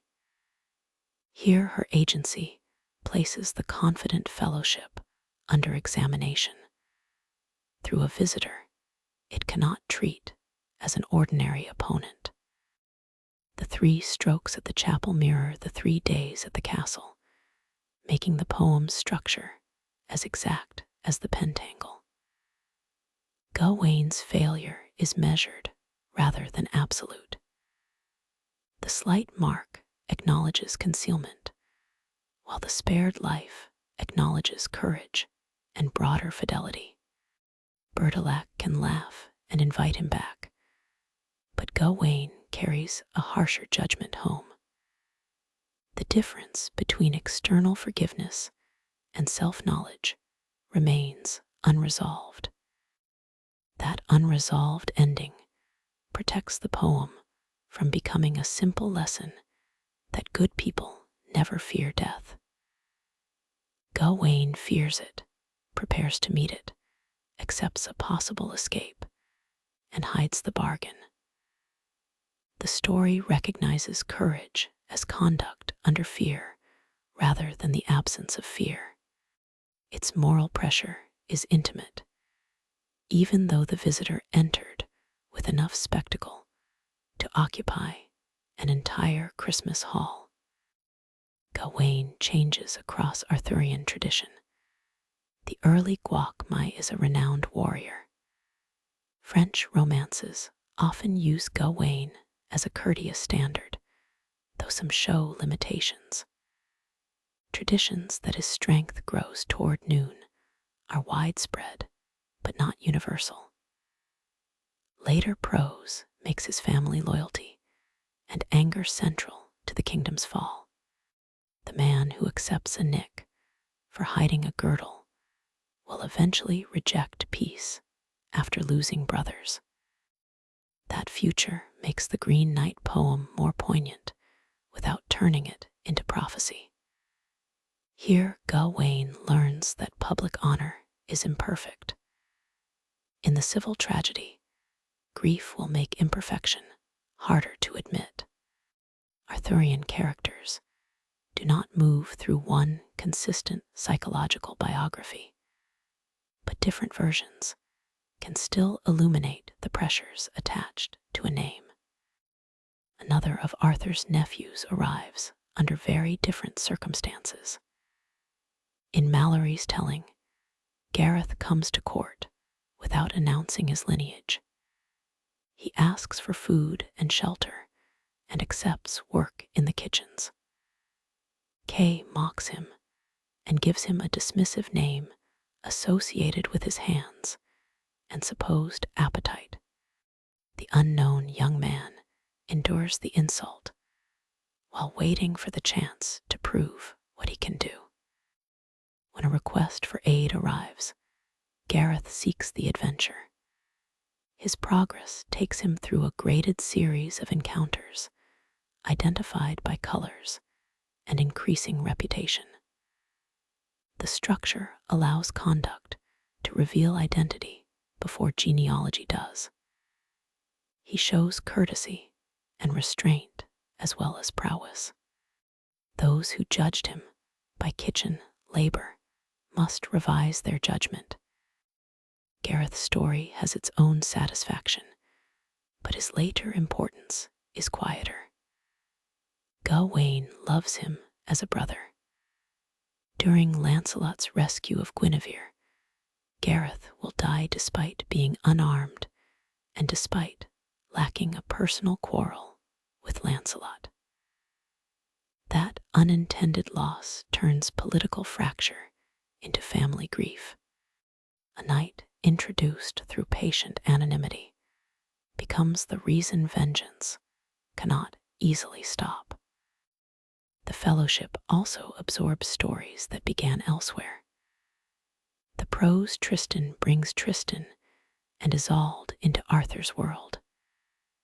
Their divided loyalty involves King Mark, love, suspicion, exile, and service. The resemblance to Lancelot and Guinevere is real, but the stories are not duplicates. Mark's kingship, Tristan's relation to him, and the circumstances of the lovers create a different pressure. Drawing Tristan into the Round Table enlarges Arthur's court as a storehouse. A famous hero no longer needs to remain in an isolated cycle. He can meet Lancelot, be compared with other knights, and contribute his own conflict between excellence and forbidden attachment. Interlaced prose thrives on such meetings. One character's absence can be filled by another's adventure, while consequences wait several pages or several books to return. Interlace also changes causality. A minor encounter can return after the reader has followed another knight for a long distance. A promise made in one branch may mature in another. The technique makes the court feel populated beyond the current scene, but it can make later summary flatten motives. When only the largest events are retained, patient injuries and old obligations appear to erupt without preparation. The illuminated Lancelot Grail manuscripts preserve something of that scale in their material form. Columns of prose run beneath colored initials and images. Scribes and artists had to coordinate a world where adventures overlap and identities are concealed. The page itself becomes another table around which many stories must find room. Pal Amides also enters this expanded world. He is often presented as a Saracen or non-Christian knight, terms carrying medieval religious assumptions that should not be translated carelessly into modern ethnicity. He rivals Tristan, experiences exclusion, and in some traditions converts. His dignity and prowess complicate a fellowship that defines itself through Christian chivalry, while depending on an outsider's excellence. Pal Amides is associated with the questing beast, a creature described through a strange combination of animal parts and an internal sound like a pack of hounds. The beast gives pursuit no simple conclusion. It can pass from one quester to another, making the chase a long condition rather than a solved task. Pal Amides becomes more than Tristan's rival when the pursuit is allowed its own space. His conversion in some traditions should be understood within medieval Christian narrative rather than treated as a modern judgment of ancestry. The texts can admire him while placing full belonging behind a religious threshold. That tension reveals the fellowship's limits. A knight may equal its champions in conduct and still be described as not yet complete according to the story's theology. The same tension will become more severe in the Grail quest. Worldly excellence is acknowledged and then ranked beneath spiritual fitness. Pal Amides' position near the edge of the fellowship quietly prepares for a quest that will place even Lancelot, the court's finest Christian knight, outside the fullest vision. Gawain, Gareth, Tristan, and Pal Amides reveal different stresses within fellowship. One fears failing an absolute promise. One hides rank and waits for conduct to speak. One carries divided loyalty from another legendary cycle. One pursues recognition while marked as religiously outside the court. A round table can provide common membership, but it cannot make their tests interchangeable. By the time prose cycles gather these stories, the fellowship is full of unmatched fighters and unresolved attachments. Its standards remain earthly: courage, loyalty, courtesy, lineage, service, and reputation. Those standards already conflict with one another. A sacred quest will not harmonize them. It will introduce a judgment under which the finest earthly knight cannot go farthest. The sign of that change is not another axe or boar.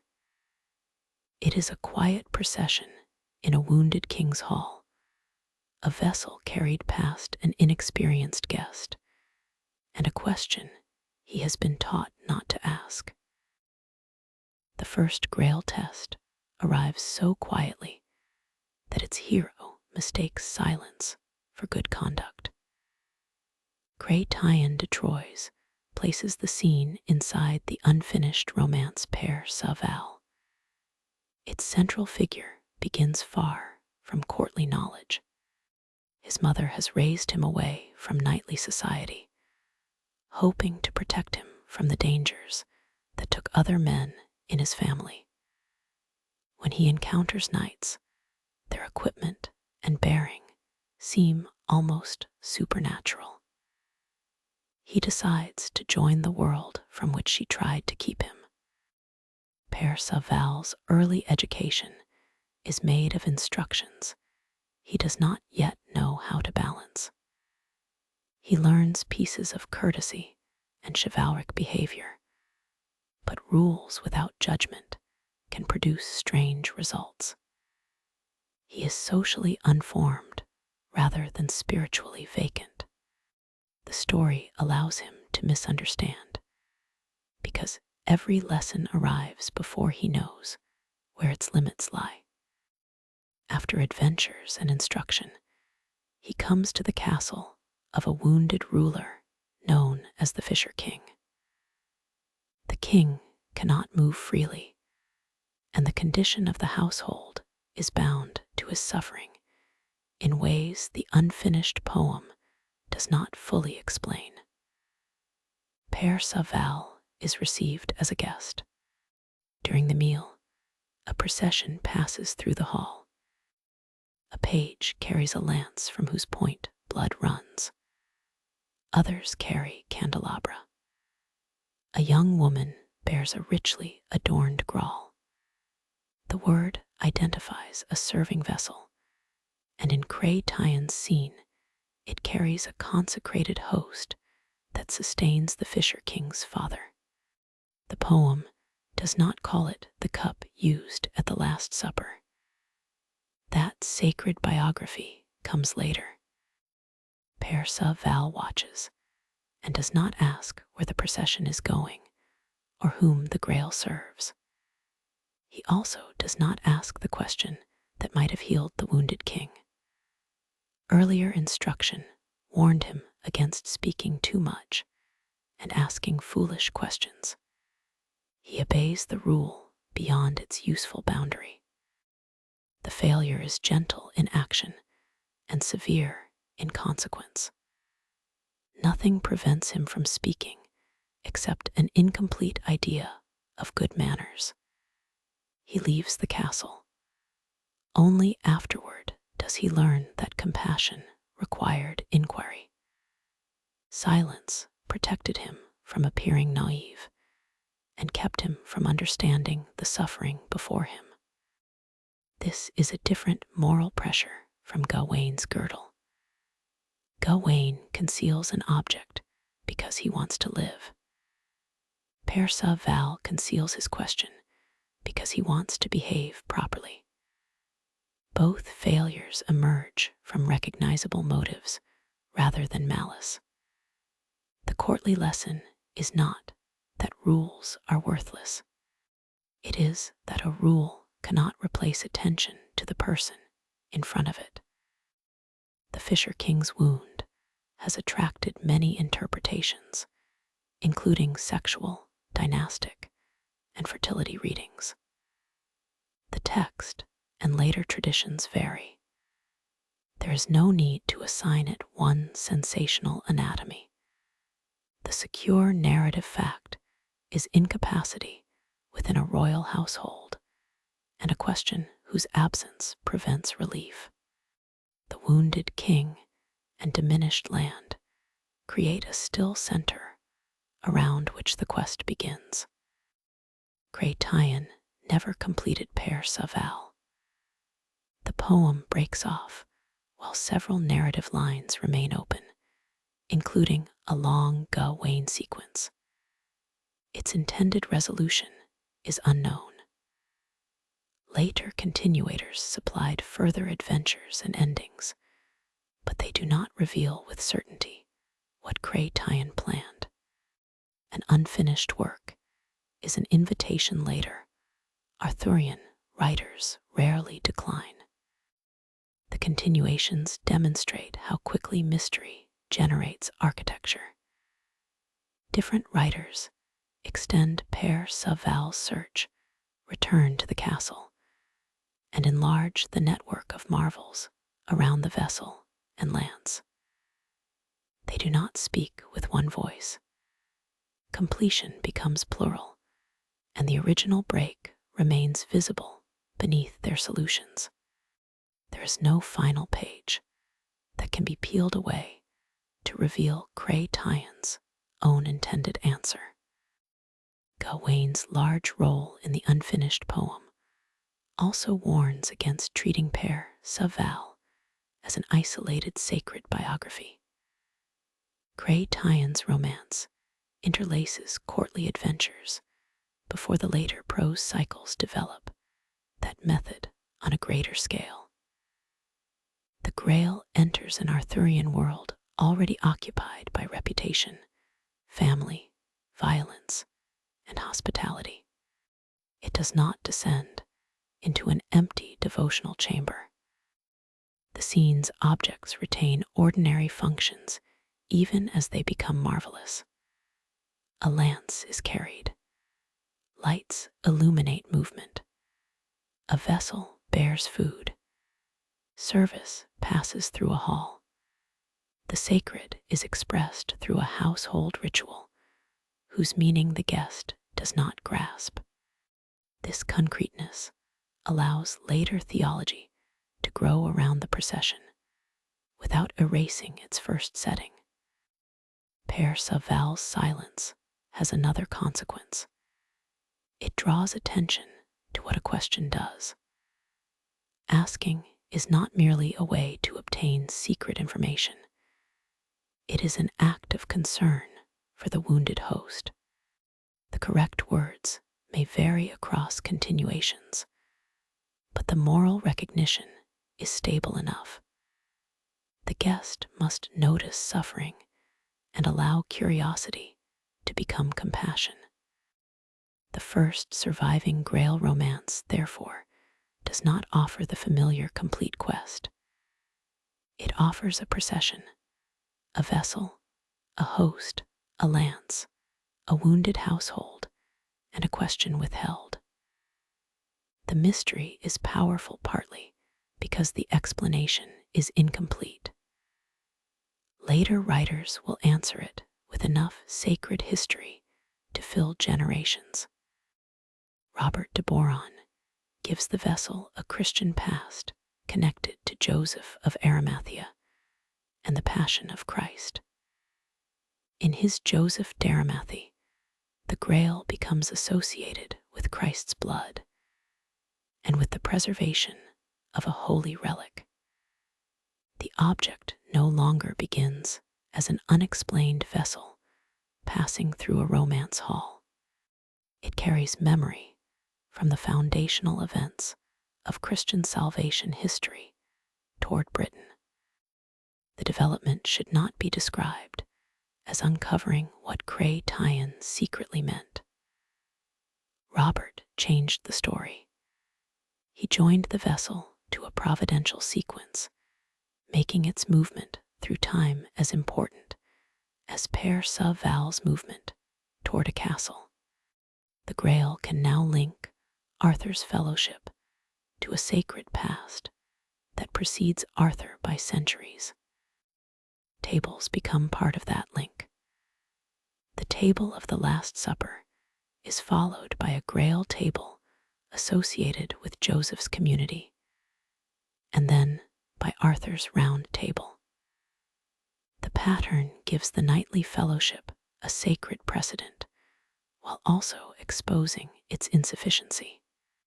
A place stands empty or perilous, recalling betrayal and awaiting the person destined to complete the design.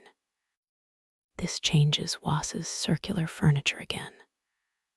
Was used the table to prevent quarrels over precedence. In the sacred sequence, equality among knights does not eliminate spiritual rank.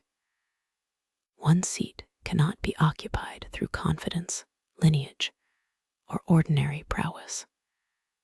The table that solved social pride now contains a dangerous reminder that the fellowship is unfinished. Robert's authorship and the unity of a supposed trilogy require care. His Joseph and part of Merlin are securely associated with him. Prose reworkings preserve and expand material, while the extent of a single planned cycle and attribution of all connected texts remain debated. Medieval story construction did not always provide a modern title page listing the complete franchise. The prose cycles make the sacred history larger. Anonymous writers working in stages create an interlaced account of the Grail's movement, Arthur's reign, Merlin's preparations, Lancelot's family, and the final collapse. Exact dates and sequence are debated, but the broad development belongs to the early 13th century. A false attribution to Walter Map circulated, though it is not accepted as real authorship. Prose gives the writer space to make earlier marvels look planned. Merlin can know about the table's future. Genealogies can connect Grail keepers to the knights who will seek them. A seat left vacant in one generation can be filled in another. Prophecy, ancestry, and repeated objects make the cycle feel providential, even though the literary work itself was assembled in stages. That retrospective order is one reason the Grail can seem older and more fixed than it was. Once the prose history reaches back toward Joseph of Arimathea, the vessel appears to have been waiting for Arthur all along. In literary chronology, it has. In the chronology of surviving texts, writers gave it that past after Cray Tyen's unfinished procession was already known. The distinction does not make the sacred history insincere. Medieval writers frequently understood truth through patterns connecting distant times. The table sequence allows Arthur's court to be judged against Christian origins. It also makes betrayal part of the furniture. An empty seat remembers that fellowship can contain absence from the beginning. In this world, the Grail does not simply reward the court's best fighter. It judges attachment, confession, lineage, chastity, and grace according to the text's Christian moral scheme. Agreement with every medieval judgment is not required to understand its narrative force. The quest turns the fellowship's own ideals against it. Knights famous for service and love discover that the sacred object asks a different question. The Welsh cauldron from the Otherworld voyage remains nearby only as a comparison. It too was a remarkable vessel reached through peril, and only a few returned from Arthur's expedition. But there is no surviving document showing a straight transfer from that poem to Creighton's Grail, and then to Robert's Passion Relic. The similarities can suggest a shared appetite for vessels of abundance, testing, or mystery. They cannot make every old container one object in disguise. Other medieval grails will confirm that variation is normal. Wolfram von Eschenbach's Perceval uses a mysterious stone with sustaining powers and builds a different family history around Anfortas. Other romances produce harsher or more visionary worlds. The Grail was never one universally agreed museum piece awaiting the correct catalog label. Modern theories often promise to simplify this variety by identifying one hidden original.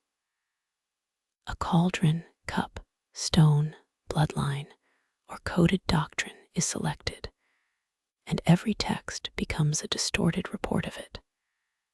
The manuscripts are more interesting and less obedient. They show authors changing the object openly, because each story asks different questions about nourishment, memory, lineage, healing, and access to the sacred. The procession retains its special calm within these developments. Its suspense does not depend on graphic danger. Candlelight moves through a hall. A host is carried to an old man while a wounded king waits.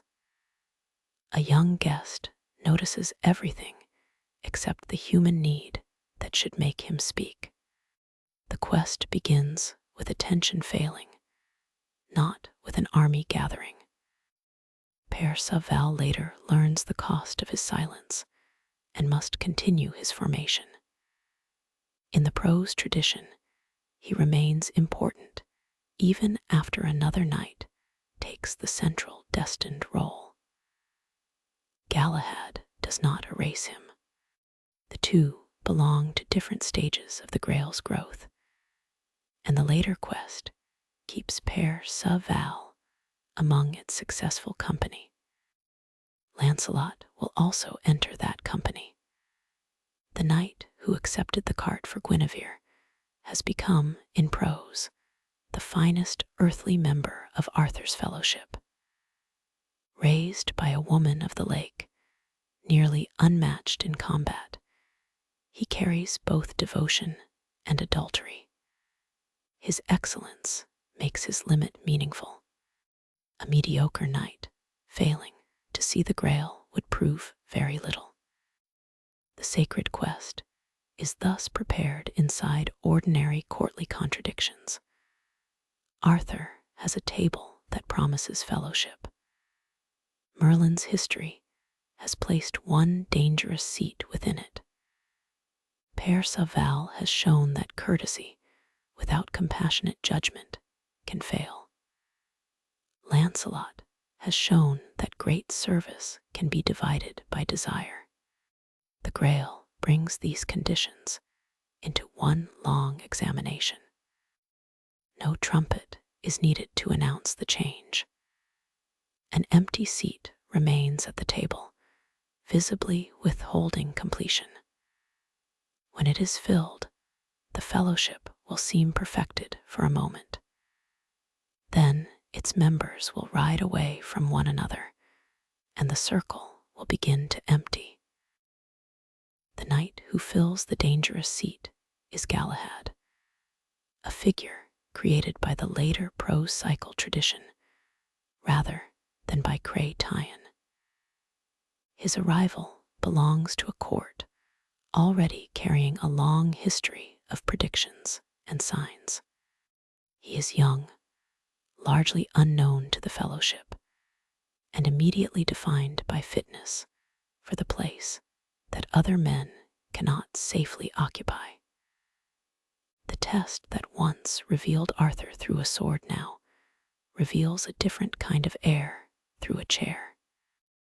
Galahad is Lancelot's son. His mother is Elaine of Corbenic, daughter of the Grail king. The prose story arranges his conception through magical deception, with Elaine made to appear as Guinevere to Lancelot. As with E. Gair Na and other, destiny is produced by denying a person accurate knowledge.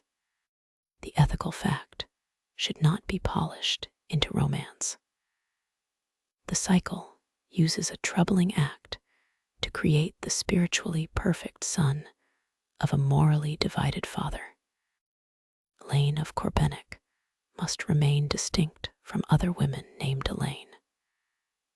Elaine of Astolat will love Lancelot without return and later feed the Lady of Shalott tradition.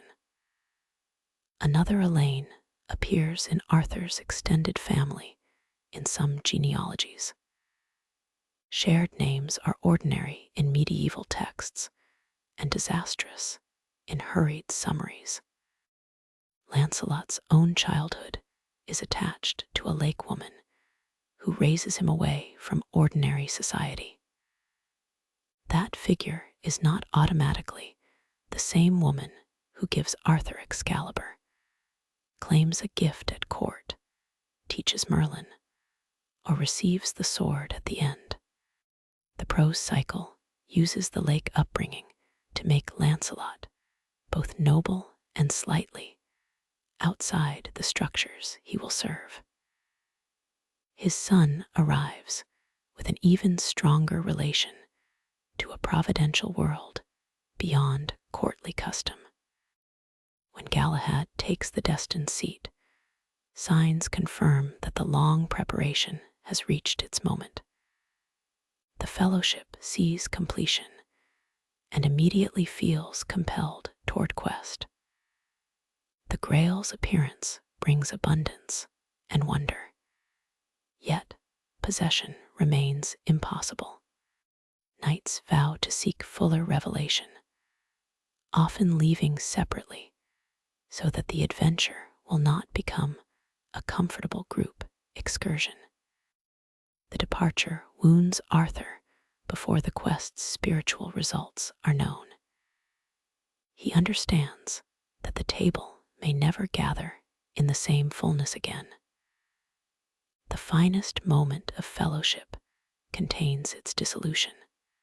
The circle achieves the form for which it waited, then sends its members along roads where their worldly identities will be tested alone. This is the reverse of the table's original social purpose. The circle once kept proud men together by denying precedence. The quest now insists that they separate because shared company could conceal individual condition. A knight cannot borrow another's confession, purity, or understanding. Fellowship prepares the departure, but cannot complete the inward work. Arthur's sorrow gives the quest a political cost before any knight fails. He is not rejecting the sacred summons. He sees that a king may lose his best defenders to a goal he cannot command or regulate. The Grail outranks the court that seeks it. Arthur can authorize departure, but he cannot order the object to return his household intact. The Vulgate quest does not operate by ordinary tournament ranking. Encounters carry allegorical and religious explanation. Hermits interpret dreams. Confession and repentance matter. Knights discover that courage without spiritual understanding can drive them in the wrong direction with admirable speed. The text's moral world is explicitly Christian and sacramental, though scholars debate the precise religious influences behind it. Galahad passes tests that expose other knights. His purity is presented as a kind of clarity. Where Lancelot's attachments divide him, Galahad moves without the same conflict. This perfection can make him less psychologically restless than his father. His narrative purpose is not to repeat Lancelot's struggle with improved results. He embodies the standard by which that struggle is revealed. Perceval remains one of the successful companions. The inexperienced guest who once failed to ask the healing question has undergone a long change. Later tradition does not simply replace him when Galahad arrives.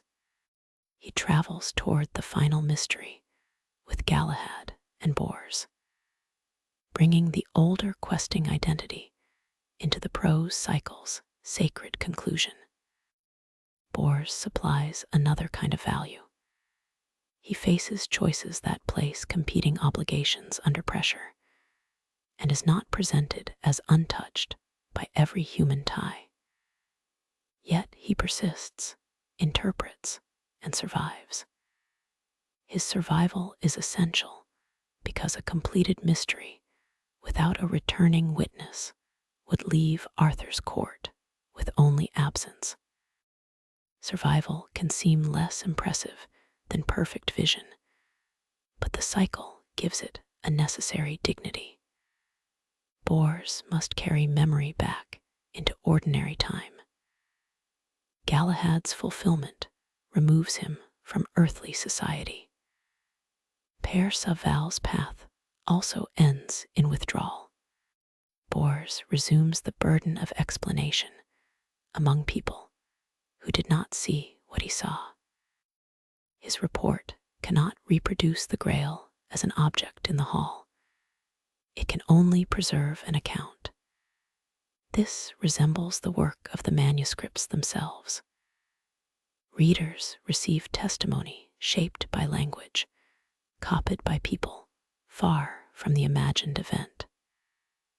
The sacred center is absent, while the narrative of approaching it remains. Lancelot approaches the Grail, but cannot receive its fullest vision. His failure is not a denial of his genuine greatness. The cycle repeatedly acknowledges his prowess, generosity, loyalty, and capacity for repentance. It also defines his attachment to Guinevere as a barrier. Earthly love that once justified the shame of the cart now limits sacred sight. This contrast gives the same character two moral measures. In romance, Lancelot's absolute devotion can look like the deepest proof of courage. In the Grail quest, that devotion is disordered because it violates marriage and occupies the place owed to God. Arthurian tradition does not solve the contradiction. It preserves both judgments and lets the finest knight stand between them. The quest moves through selected visions, combats, vigils, failures of recognition, and moments of explanation. Its scale can become repetitive when reduced to nights wandering until an adventure arrives. The underlying movement is sharper. The fellowship disperses. Secular identities are tested. Three companions converge. Lancelot reaches a boundary. The Grail leaves the human world. Hermits and religious figures repeatedly interpret events because signs do not explain themselves. A dream can be misunderstood. An encounter that resembles an ordinary adventure may reveal a moral state. This interpretive structure differs from the court's usual method of judging visible prowess. The man who wins a fight may still fail to understand why it occurred. The cycle's judgments around purity, sexuality, and religious belonging come from a medieval Christian framework. They should be described historically, not placed in the narrator's mouth as universal contempt. The quest's power lies in what those standards do to this particular fellowship. Modern agreement with every standard is not required to follow the loss it produces. Lancelot's partial revelation is especially suited to restrained telling. He is not driven away by a monstrous guardian. He comes near, perceives enough to understand the distance, and remains unable to cross fully. The scene gives limitation a quiet form. Great strength reaches a threshold where force has no use. At the end, Galahad receives the fullest revelation. His longing for the sacred vision leads to his death soon afterward, framed not as violent defeat, but as release from earthly life. Perceval also withdraws and dies after a period of religious devotion in the cycle's conclusion. The successful quest does not send its most perfect achievers back to occupy honored seats at Camelot. Bors returns. He carries the account of what happened and finds a court diminished both in numbers and certainty. Testimony becomes his final service. The Grail cannot be installed in Arthur's hall as a trophy, and Galahad cannot become a permanent spiritual officer of the Round Table. The quest fulfills its purpose by removing what the court hoped to possess. Malory preserves much of this Christian severity in Le Morte d'Arthur. He writes for readers deeply interested in chivalric fellowship, which makes the quest's judgment especially painful. The Round Table has been the great worldly achievement of Arthur's reign. The Grail reveals that achievement as morally mixed and temporally fragile. Malory's Lancelot remains capable of repentance and spiritual insight. His limitation does not make him a simple hypocrite. It makes him the man in whom earthly chivalry is most complete, and therefore most clearly insufficient according to the quest. Galahad's success is inseparable from Lancelot's partial exclusion.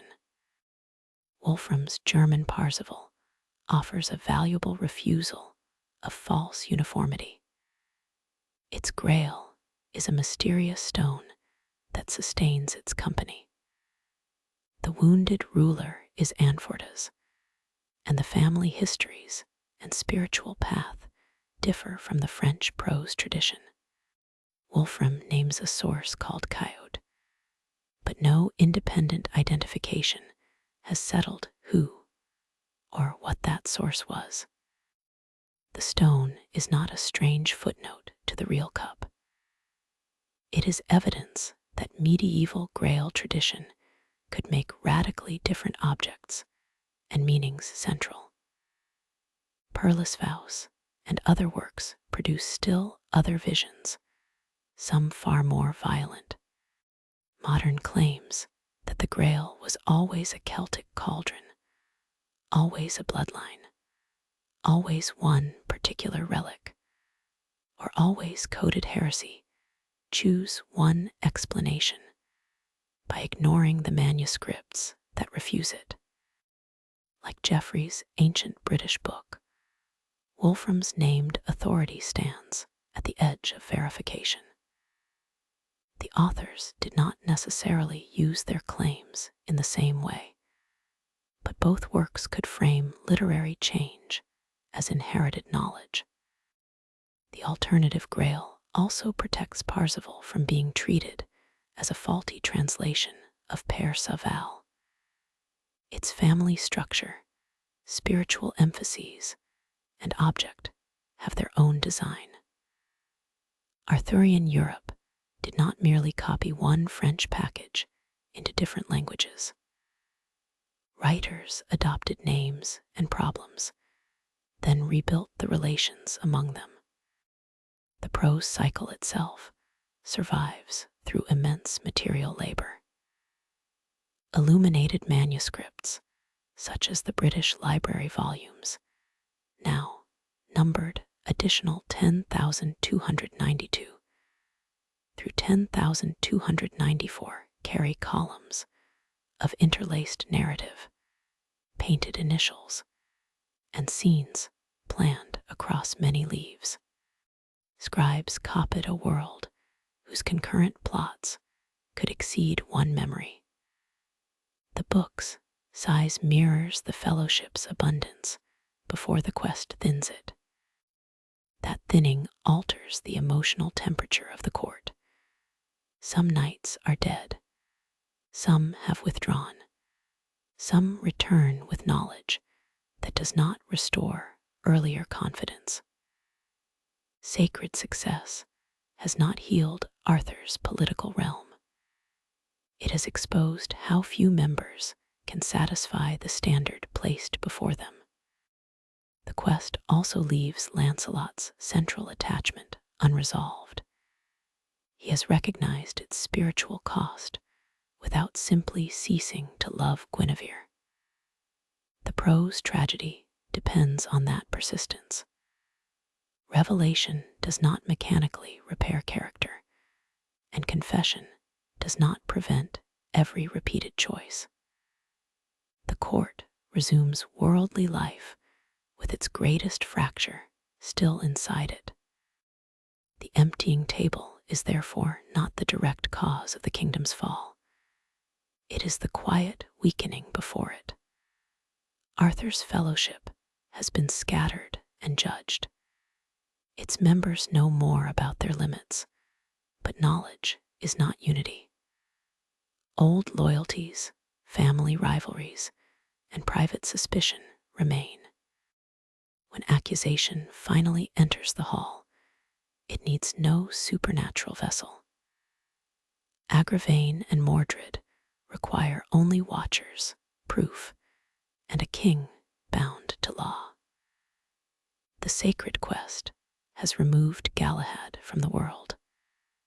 The remaining tragedy will be carried by ordinary human certainty. Human certainty is most dangerous when it contains enough truth to act upon and too little mercy to stop. Lancelot and Guinevere's relationship has endured through the prose cycle. It is not the first story ever told about Arthur's queen. Welsh Gwen who Ivar existed before Lancelot entered the tradition, and a medieval life of Saint Gildas places her abduction by Melwas within a dispute associated with Glastonbury. Cray Tyan used Mel E. A. Gant as abductor and made Lancelot both rescuer and lover. Different sources give Guinevere different degrees of choice, coercion, loyalty, and repentance. By the time of the Vulgate cycle in Malory, the love is also a political fact that cannot remain private forever. Arthur's fellowship depends on loyalty to the king. The queen's marriage belongs to public order as well as personal life. Lancelot is not a marginal offender, easily expelled. He is the court's finest earthly knight and has repeatedly saved people within it. Exposure will divide every obligation at once. The late medieval English traditions did not all assign the fall the same emphasis. The alliterative Mort Arthur centers imperial ambition, fortune, war, and Mordred's usurpation. The stanzaic Mort Arthur gives greater weight to Lancelot, Guinevere, civil division, and religious withdrawal. Each survives principally through a single manuscript. Malory could draw on different tragic structures rather than receive one inevitable ending. In the alliterative tradition, Arthur's greatness carries the danger of excess. Conquest and worldly glory rise high enough for fortunes turning to matter. The fall is not merely punishment for a queen's love. A king's outward ambition has stretched the realm and exposed home. This remains close to Geoffrey's continental pattern, while giving it a late medieval meditation on unstable power. The stanzaic tradition brings intimate loyalties forward. Secret love, accusation, rescue, and the survivor's religious endings create a tragedy from within the household. Malory combines materials from both broad directions. His Arthur can be an active warrior and a man ruined by fractures among people who have eaten at the same table. Gawain, one of Gawain's brothers, presses the accusation. Mordred joins him. Their motives need not be reduced to concern for moral law. Family tension, resentment of Lancelot, and the opportunity to force a crisis move through the tradition. What matters is that they bring the hidden relation into a form Arthur cannot ignore. Arthur is often portrayed as reluctant to see the proof. Ignorance has protected the social structure because formal knowledge would require judgment. A king cannot easily announce that the law matters, except when its application is personally ruinous. Once the accusation is established, the husband, friend, and ruler cannot remain separate. This reluctance is not simple foolishness. Arthur knows Lancelot's value and may understand more than he wishes to formalize. The court has lived through a managed contradiction. Public exposure removes the ambiguity that allowed loyalty and betrayal to occupy the same room. Gawain's action is powerful because it forces names onto what others had survived by not naming. The law then narrows everyone's options. Guinevere's condemnation makes Lancelot's inaction feel impossible. Rescue makes armed conflict nearly certain. Arthur's role requires him to respond to an attack on judgment. Gawain's family role requires an account for the dead. Institutions that once held the court together now transmit injury through it. The trap catches Lancelot with Guinevere. He escapes, and men die in the confrontation. Gawain is among them. Mordred survives. The event transforms suspicion into open faction. Whatever private arrangements might have contained the affair are gone. Guinevere faces condemnation and death by burning under the law used in the story. Lancelot returns to rescue her.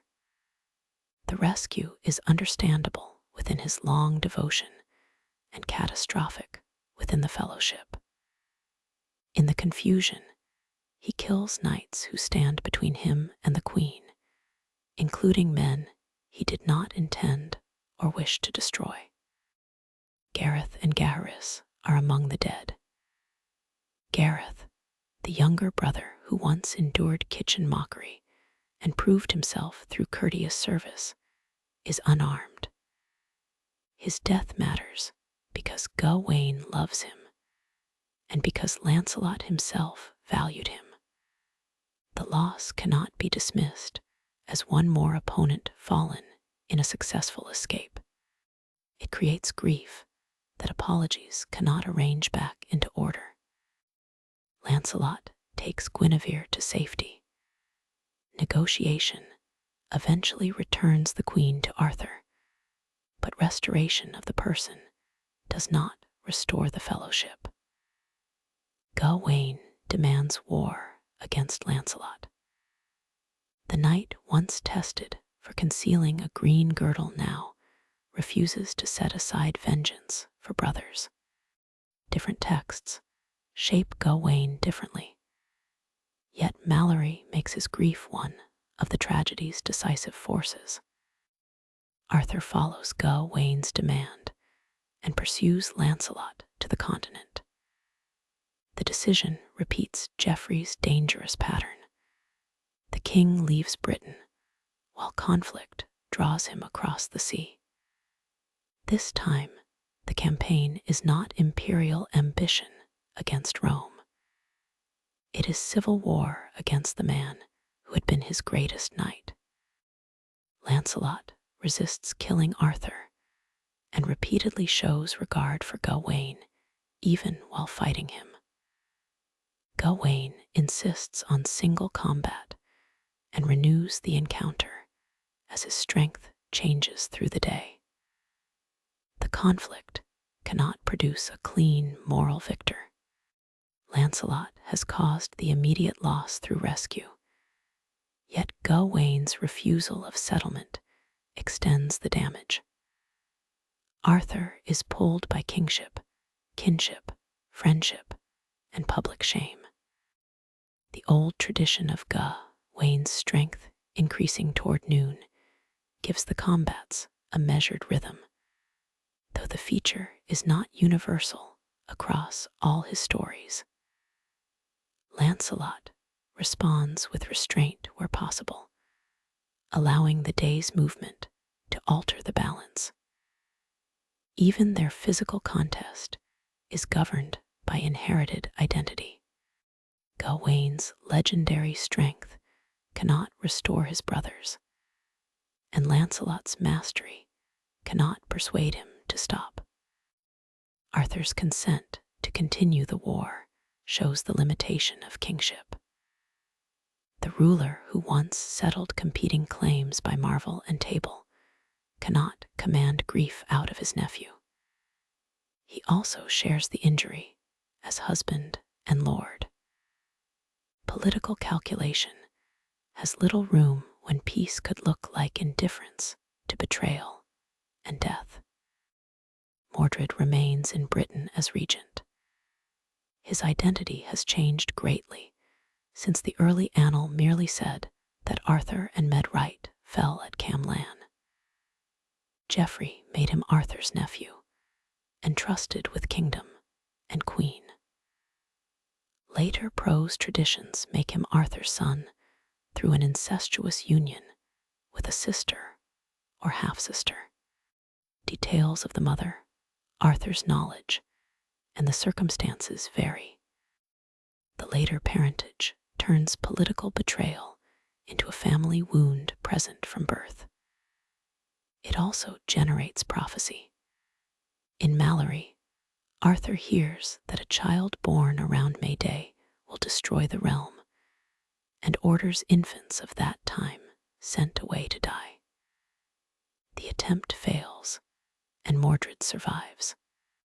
The event should be told without dwelling on suffering. Its moral shape is enough.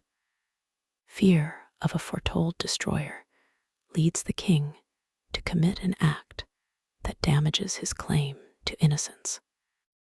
Prophecy does not force the order.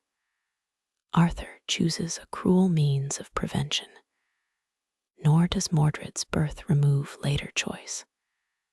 The tragedy grows because foreknowledge, secrecy, family structure, and political opportunity interact. A prediction becomes a burden under which people make the disaster more possible. When Arthur is absent, Mordred announces that the king is dead and claims power. In some accounts, he seeks to marry Guinevere. Her responses vary, and the tradition should not be compressed into willing partnership. she may resist, seek refuge, delay, or be represented more ambiguously according to the source. News reaches Arthur, who abandons the continental war and returns. Gawain is already moving toward death from his wounds and recognizes too late that the feud with Lancelot has left Britain exposed. He writes to Lancelot asking for help. Recognition does not undo the campaign, but it restores moral complexity to Gawain. The Avenger can understand his error without living long enough to repair it. The kingdom's fall is therefore not caused by one affair in isolation. The love creates a real breach. Agravain and Mordred choose exposure as a weapon. Arthur allows law and honor to force a crisis. Lancelot's rescue creates unintended deaths. Gawain makes grief into policy. Arthur leaves the realm. Mordred uses the absence. Every step has an explanation, and the explanations do not make the result less ruinous. This accumulation is one reason the tragedy lasts. A single villain could be defeated, and a single error forgiven. Here each attempted remedy injures another obligation. Exposing adultery defends law and destroys fellowship. Rescuing the queen saves a life and kills allies. Avenging brothers honors kin and abandons the realm. Returning to Britain protects the crown after the forces able to protect it have been divided. Mordred succeeds not because everyone else is innocent and inattentive, but because older fractures have consumed trust. His announcement of Arthur's death enters a society already accustomed to uncertain reports from abroad. His claim can move quickly because the machinery of lawful succession has been damaged from within. Morgan's changing role adds another strand of lost protection. Geoffrey's Morgan had been the learned healer who receives Arthur. In Malory, Morgan Le Fay is Arthur's half-sister and acts against him in the Avalon episode. Through enchantment and exchanged equipment, she places Arthur in danger while Avalon carries Excalibur. Arthur survives, but Morgan takes the protective scabbard and disposes of it. The episode should not turn every Morgan into the same villain, or merge her with all women of the lake. It matters here because the king reaches the end without the object Merlin had said was more valuable than the blade. Protection was lost long before the final field, through another family conflict that the court did not fully resolve. Women of the lake continue to resist merger. One raised Lancelot, whose love now divides the realm. One gave Arthur the sword, according to Malory's arrangement. A pupil named Niv-En, or another related form, confined Merlin in various romances. A lake woman who comes to Arthur's court to claim a promised gift is killed by Balin. The tradition reuses water, names, and marvelous authority without issuing one stable identity. Guinevere likewise cannot carry all blame assigned by later moral summary. Her actions matter, but the kingdom is ruled and defended by men who repeatedly convert private injury into public war. She has been abducted, judged, rescued, returned, and threatened within structures where her body can become a legal and dynastic battleground. Some texts grant her more agency than others. None makes the fall the simple work of one queen distracting, otherwise sensible administration. The reduced fellowship gathers for the final defense. Lancelot is absent across the sea, though summoned too late. Galahad is gone beyond earthly return. Perceval has withdrawn. Gawain is dying or dead. Gareth and Gaheris are lost. Arthur faces Mordred with remnants rather than the complete circle once celebrated at Pentecost. Even now, catastrophe is not entirely inevitable. Dreams warn Arthur. A truce can be attempted. The opposing forces can meet under terms designed to prevent battle. The tragedy has room for one last ordinary success. Men could hold their weapons still long enough for negotiation. That possibility makes the final failure quieter and more painful. The kingdom will not fall because an enchanted monster breaks the agreement. A soldier will see a snake, draw a sword, and give thousands of waiting men the signal they already fear. Exhausted loyalty requires only one misunderstood movement. The misunderstood movement begins with an attempt at peace. Early Welsh and annal tradition had named Camlann without giving the developed betrayal plot. Geoffrey made the final conflict follow Mordred's seizure of Britain. Malory places the last field on Salisbury Down and surrounds it with warning, negotiation, accident, and exhausted choice. The end has accumulated causes, but it still pauses before becoming inevitable. Arthur dreams of disaster. He receives counsel to delay battle because Lancelot may yet come. A truce is arranged with Mordred, and both sides approach it with suspicion. Orders are given that no weapon should be drawn unless an attack begins. Each force expects the other to break faith, which means every man is prepared to interpret movement as proof. A soldier sees a snake and draws his sword to kill it. Light on the blade becomes a signal. The armies move. The animal has no dynastic motive and belongs to no faction. After prophecies, forbidden love, legal judgment, revenge, and usurpation, the final truce is undone by a reflex. The battle can be understood without dwelling on bodies. By its end, the great companies have been reduced to few survivors. Arthur sees Mordred among the remaining field and moves against him. They wound one another fatally. Later art often freezes the exchange into one emblem of father and son, destroying the same kingdom. The source tradition behind their kinship is much later than the first notice of Camlann. But by Malory, the family tragedy has become complete. Arthur is carried away from the immediate field with Bedivere.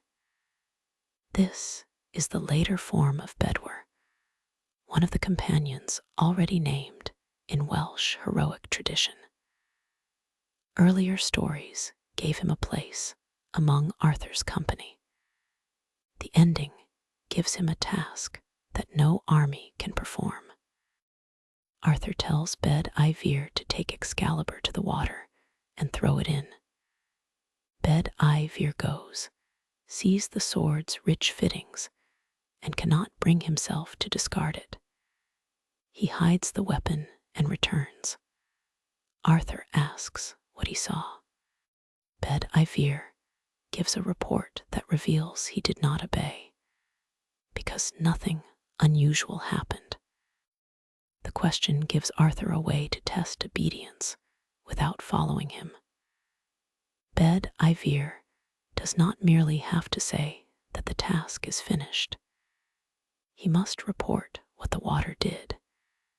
His invented answer lacks the sign Arthur expects, so language exposes possession.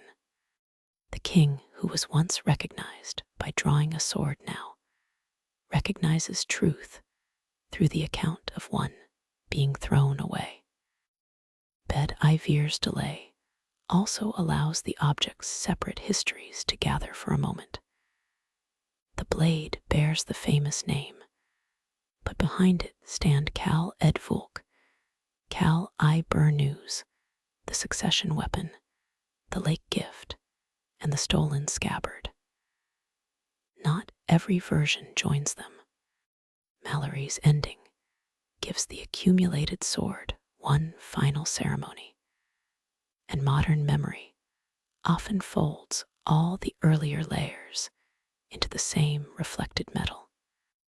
The command is repeated. Bedivere again keeps the sword and again offers a false account. His hesitation is not simple greed. Excalibur carries kingship, victory, gift, loss, and the memory of the fellowship. Throwing it away means accepting that no successor will need it. Objects can be harder to dismiss than defeated plans because they remain bright in the hand. On the third attempt, Bedivere throws the sword. An arm rises from the water, catches it, brandishes it, and disappears beneath the surface. The text does not require the arm to be assigned to one universal lady of the lake.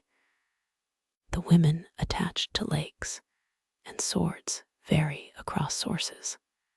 The final gesture is enough.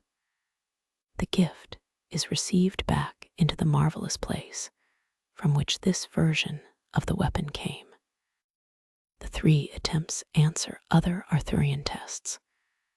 A sword once revealed the rightful king by allowing itself to be drawn. Another sword was offered from a lake. At the end, kingship is tested through surrender.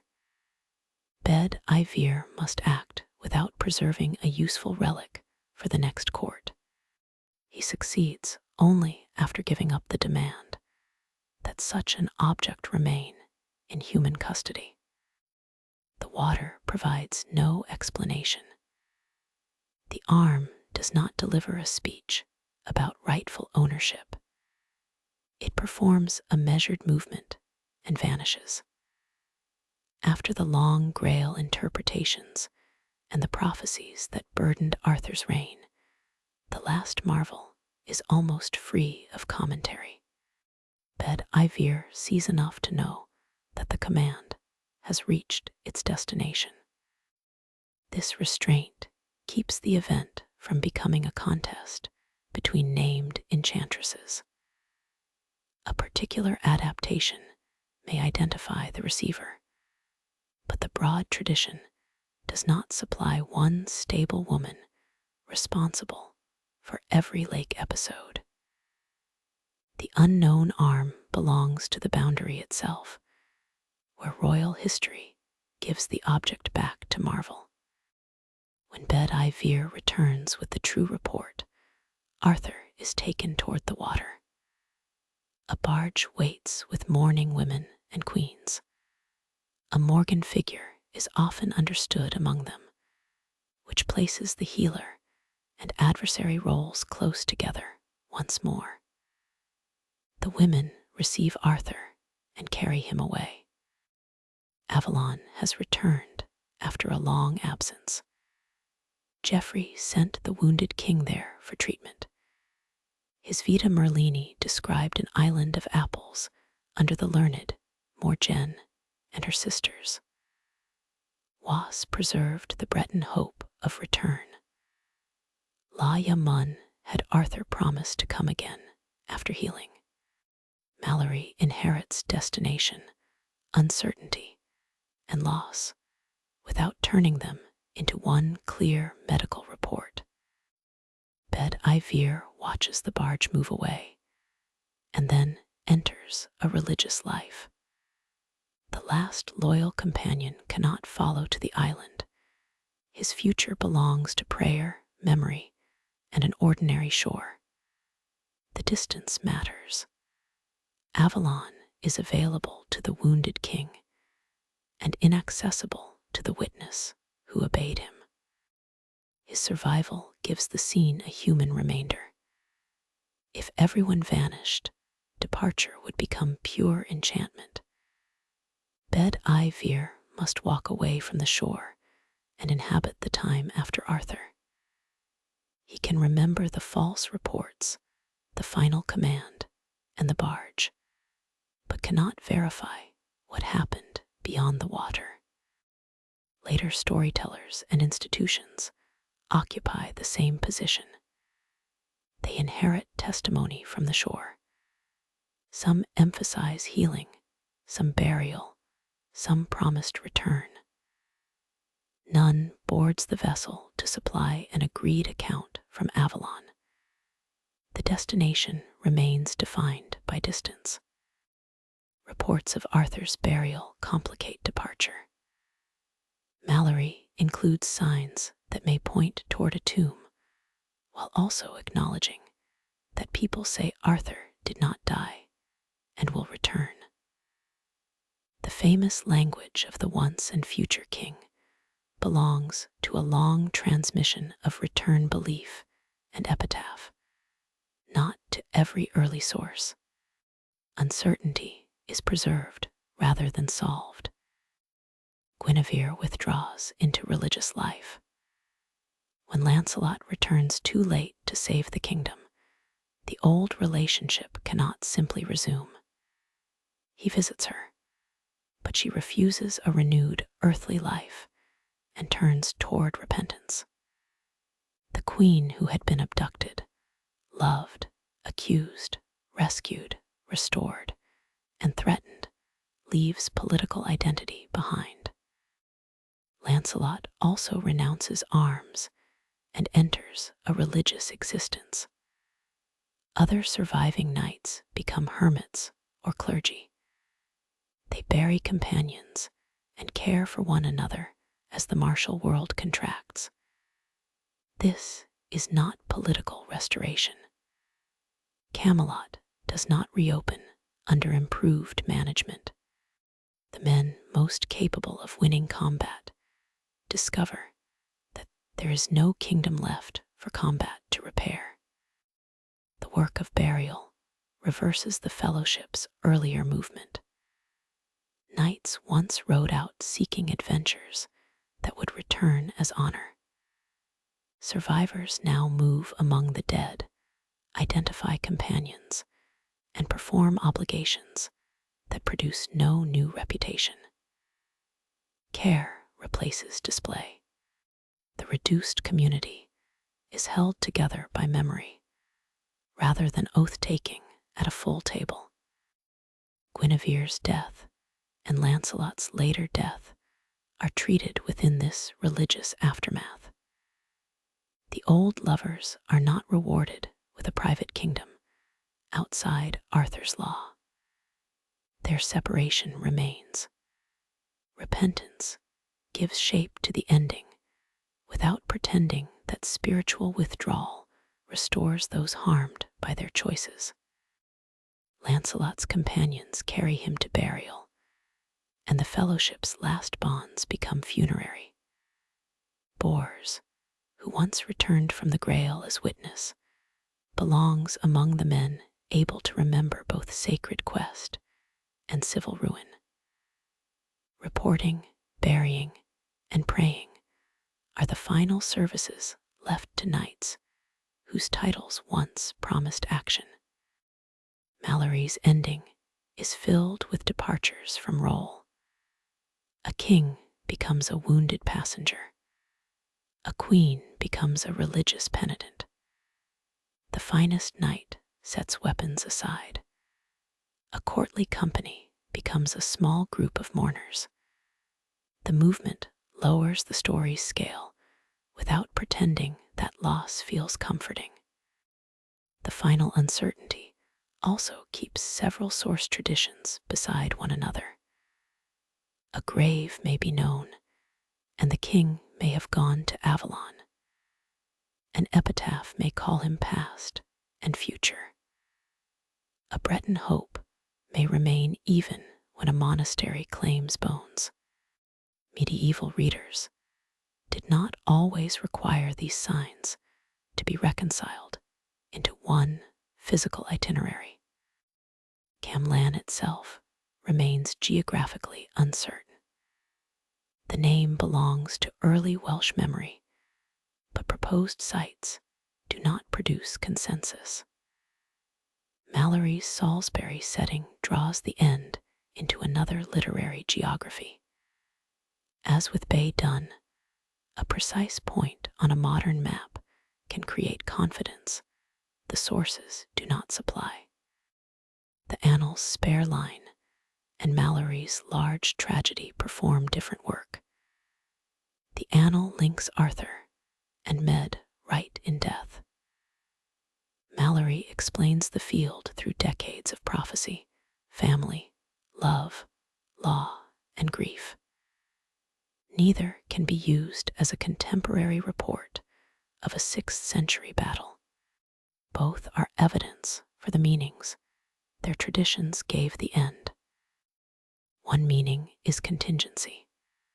The fall is overdetermined by old injuries, yet the truce might still have held. A snake and a drawn sword do not erase the deeper causes. They show how little disturbance a divided society can bear. Men prepared for betrayal can make an accident fulfill expectation. Another meaning is relinquishment. Excalibur's return is not a new conquest. The blade leaves history. Bedivere's repeated failure gives the ceremony human resistance, then allows obedience to become the last successful act of Arthur's reign. The scabbard is already gone, so the sword returns without the protection that had once mattered more. That imbalance suits the ending. Visible glory survives long enough to be surrendered, while the quieter safeguard was lost through an older betrayal. Arthurian tragedy repeatedly notices value after possession has failed. The return also prevents a lesser ruler from inheriting the blade and claiming continuity too easily. No successor draws it. No repaired round table receives it as a ceremonial object. The marvelous weapon refuses to become normal royal property after the fellowship that gave it meaning has ended. The barge carries no promise that tomorrow will repair the table. Its motion is slower. Arthur goes toward healing, death, or suspended return, depending on the tradition allowed to speak. The shore remains with survivors who must bury, withdraw, and remember. That uncertainty invited later places to claim the destination or grave. An island could be attached to an abbey. Bones could be announced.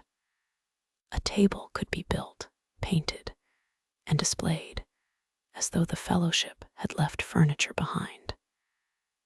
The king vanished into water, and institutions on land began the long work of finding him.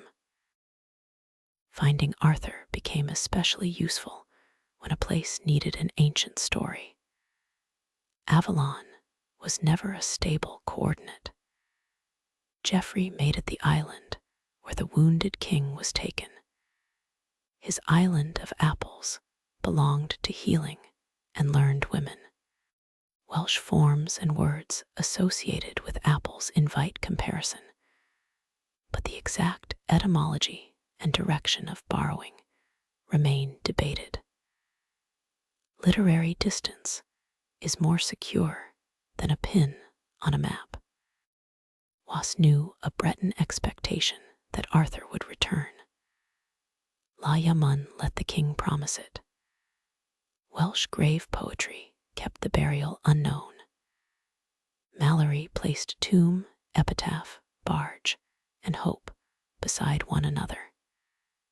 These traditions made Arthur available to places precisely because none possessed an undisputed grave. Glastonbury Abbey made the most famous claim.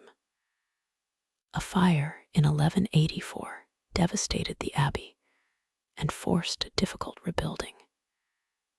In 1191, the monks announced that the remains of Arthur and Guinevere had been discovered.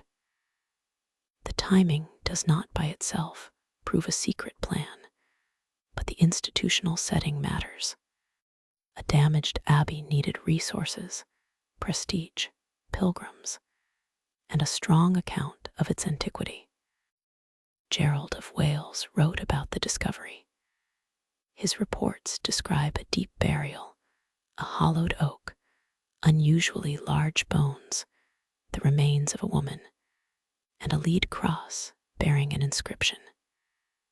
Details vary in retelling, and the cross is lost. Repeating its exact wording from memory is unsafe. The secure historical fact is that the claim was made and recorded, not that the occupants were authenticated. The announced grave gave Avalon a physical home and Arthur a body. It also made the return less politically troubling. A king buried at a great abbey could support royal and monastic prestige without unexpectedly waking to reclaim Britain. Legend had been converted into managed relic and pilgrimage.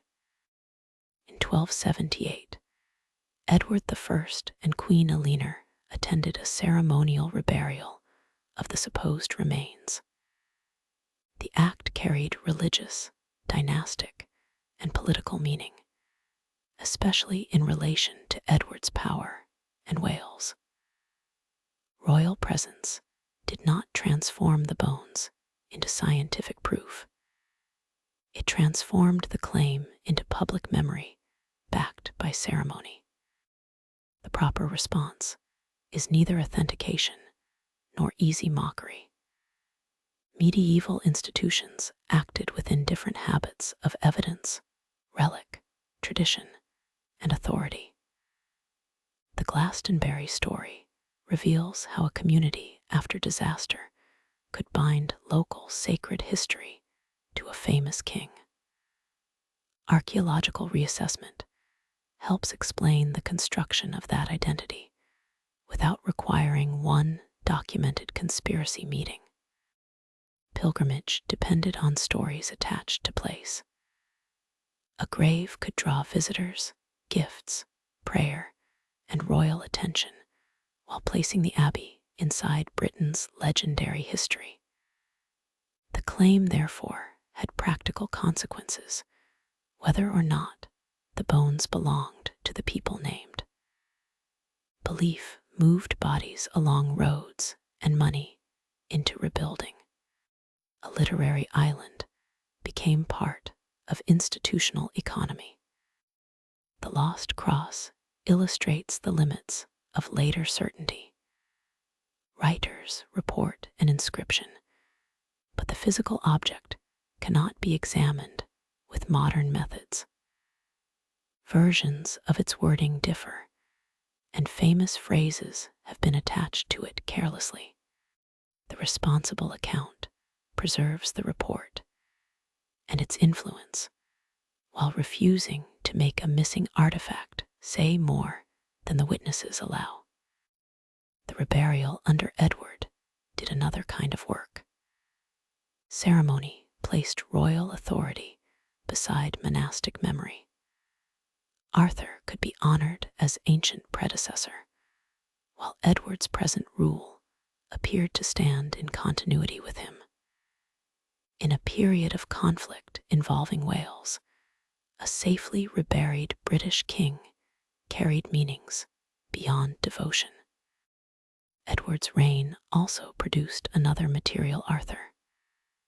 The great wooden disc at Winchester, known as the Round Table, was probably made around the late 13th century for courtly festivity. Scientific and structural study places it centuries after Arthur's supposed age. It is not furniture surviving from a post-Roman hall. It is still a genuine medieval Arthurian object. Calling it a fake would miss its importance. People made, displayed, and used it because the table already carried social and political power. The timber records a later court performing its relation to romance. The object changed again in the 16th century. It was painted for Henry VIII with a Tudor rose at the center, and a king given Tudor visual associations. Names around the edge supplied 24 places, but that number is not a universal roster of Arthur's fellowship. Paint turned a medieval festival object into an argument for Tudor legitimacy. The repainting did not erase every trace of the earlier object's construction. Investigation can distinguish timber, structural alteration, pigment, and changing display. The disc is a layered document made from matter rather than sentences. Its revisions resemble a romance cycle in wood. One age inherits a form, adds its own authority, and leaves later readers to separate the stages. Round table festivities also show romance entering performed court life. Participants could take Arthurian roles, stage fellowship, and convert literary reputation into tournament culture. The event did not recreate a 6th century institution. It made the medieval present more Arthurian through deliberate play, competition, and display. The table shows how material memory accumulates. Wood from one political moment receives imagery from another and is interpreted by later investigators. No layer belongs to Arthur's imagined 6th century, yet every layer belongs to Arthurian history.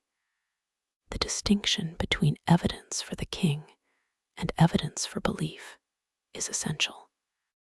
Tintagel presents the same distinction in stone and soil. Geoffrey named the Cornish headland as the place of Arthur's conception. The surviving castle there was built much later, in the 13th century, by Richard, Earl of Cornwall. He may have valued a site already made powerful through Geoffrey's story.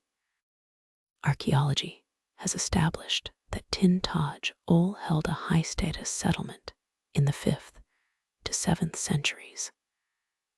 Imported Mediterranean pottery and glass show long-distance connections. Buildings and occupation reveal an important Western center during the period in which a historical Arthur is often imagined.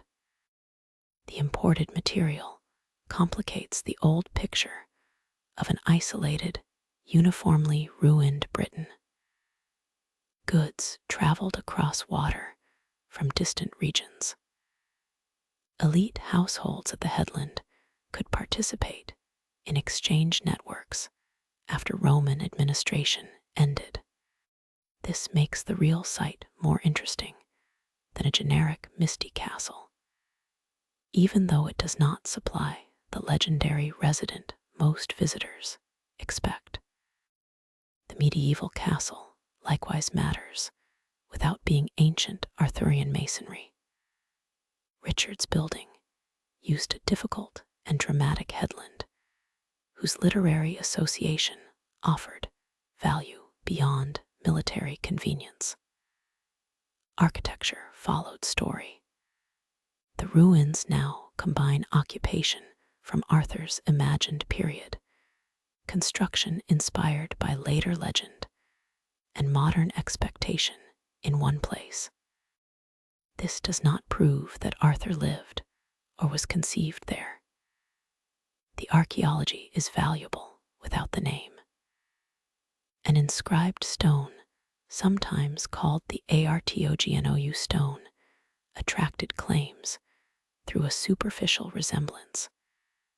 But English heritage explicitly warns that it does not name Arthur.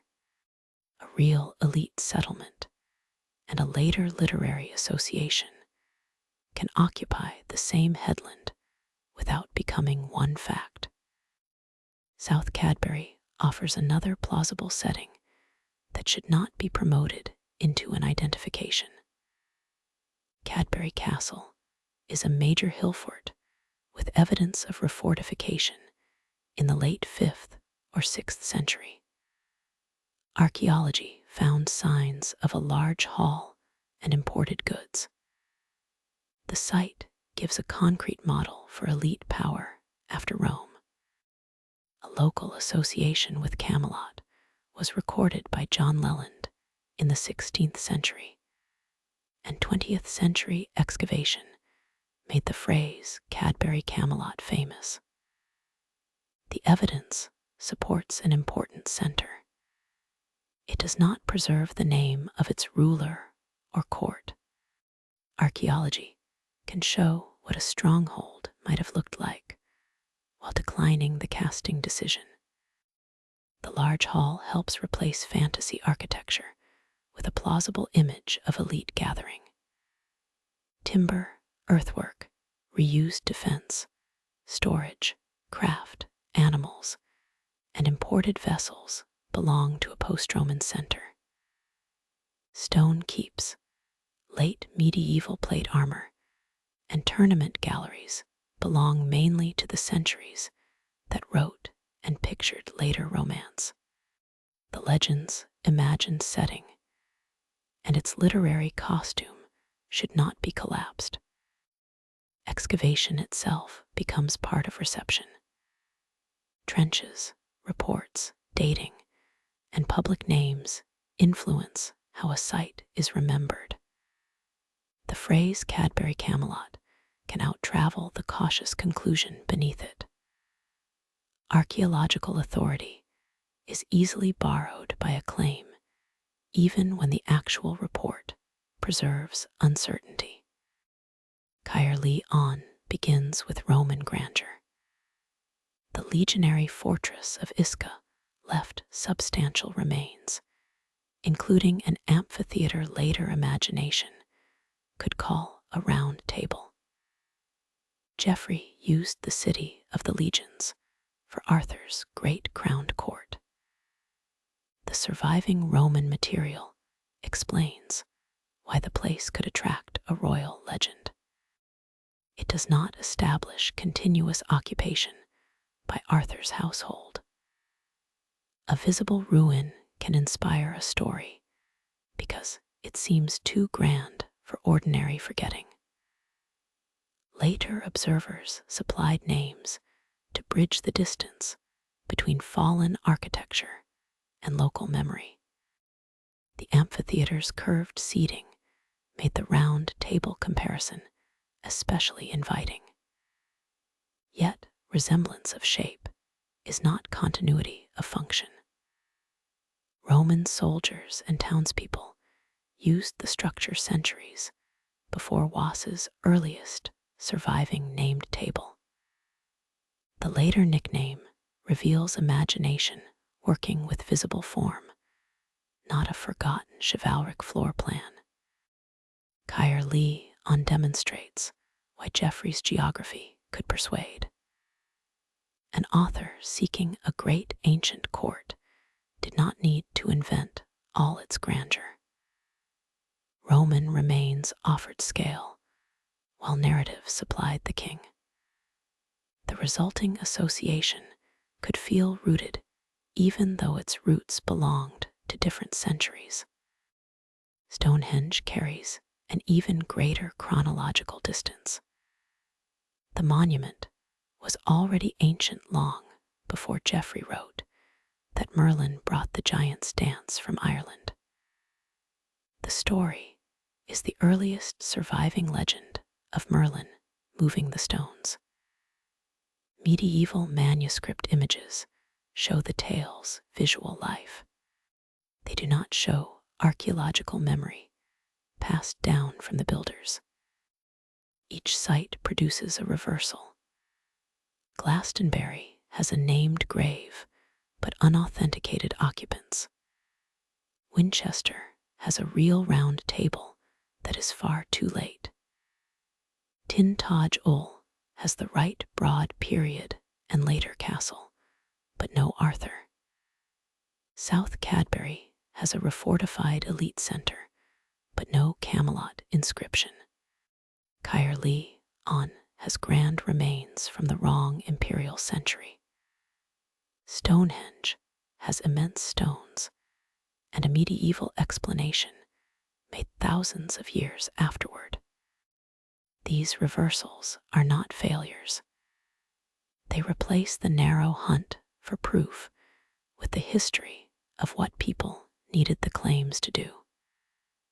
Monks gave a grave a place in pilgrimage. A king attended a reburial. Another court built a great disk. Tudor painters altered it, and Geoffrey attached royal events to Roman ruins and prehistoric stone. Those choices concern legitimacy, memory, wonder, regional pride, and the desire to make text touch ground. Arthurian legend changed buildings as well as stories. It encouraged a castle at Tintagel, ceremonial display at Glastonbury, and political paint at Winchester. Belief became material even when its hero remained unavailable. The most dependable objects are therefore often those created by later readers. Timber bears tool marks. Paint records a Tudor design. Imported pottery establishes trade. Manuscript images preserve a medieval Merlin lifting stones. These things do not authenticate the king. They authenticate centuries of work done in his name. Hands made all of them, and hands also made the books through which the claims traveled. Parchment had to be prepared, words copied, initials painted, gatherings bound, and damaged volumes protected. Arthur's strongest evidence has always been evidence of transmission. The last court is not a recovered hall, but a shelf where incompatible kings have quietly remained beside one another. The shelf begins with survival that was never guaranteed. The Book of Aneurin, copied around 1250 to 1300, preserves the layered poem in which one warrior is measured against Arthur. The Black Book of Carmarthen, copied by about 1250, keeps the Gatehouse Challenge, Merthin poems, and the unknown grave. The Book of Taliesin, copied in the 14th century, carries the difficult otherworld expedition. The White Book of Ridderch preserves Welsh prose, including Kilhook and Alwyn. None of these manuscripts is a notebook from Arthur's supposed lifetime. Each is a later physical witness that may contain earlier language, adaptation, and accumulated change. The distance is not empty. It is filled by recitation, copying, selection, damage, and the decisions of people whose names often did not survive. Parchment begins as worked animal skin. A scribe rules lines, mixes or obtains ink, and copies for hours under changing light. An error may be corrected, repeated, or passed onward. A damaged exemplar can make one phrase obscure for every later reader. The legendary king's endurance depends on ordinary concentration. Selection begins before copying. A patron, community, or owner decides which texts deserve material and labor. Several works may be bound together because they fit one reader's interests, or simply because available leaves and later binders bring them into company. The modern name of a manuscript can make that accidental neighborhood feel planned from the start. Margins also preserve contact. A reader may add a note, correction, ownership mark, or response. Where shows which leaves were handled. Missing gatherings show where survival failed. Textual scholarship compares such witnesses not to remove their individuality, but to understand how words changed while moving through physical books. The Guillet manuscript, copied in Champagne, around 1230 to 1240, places Was and Cray Tyon together. Chronicle and romance can be read in sequence.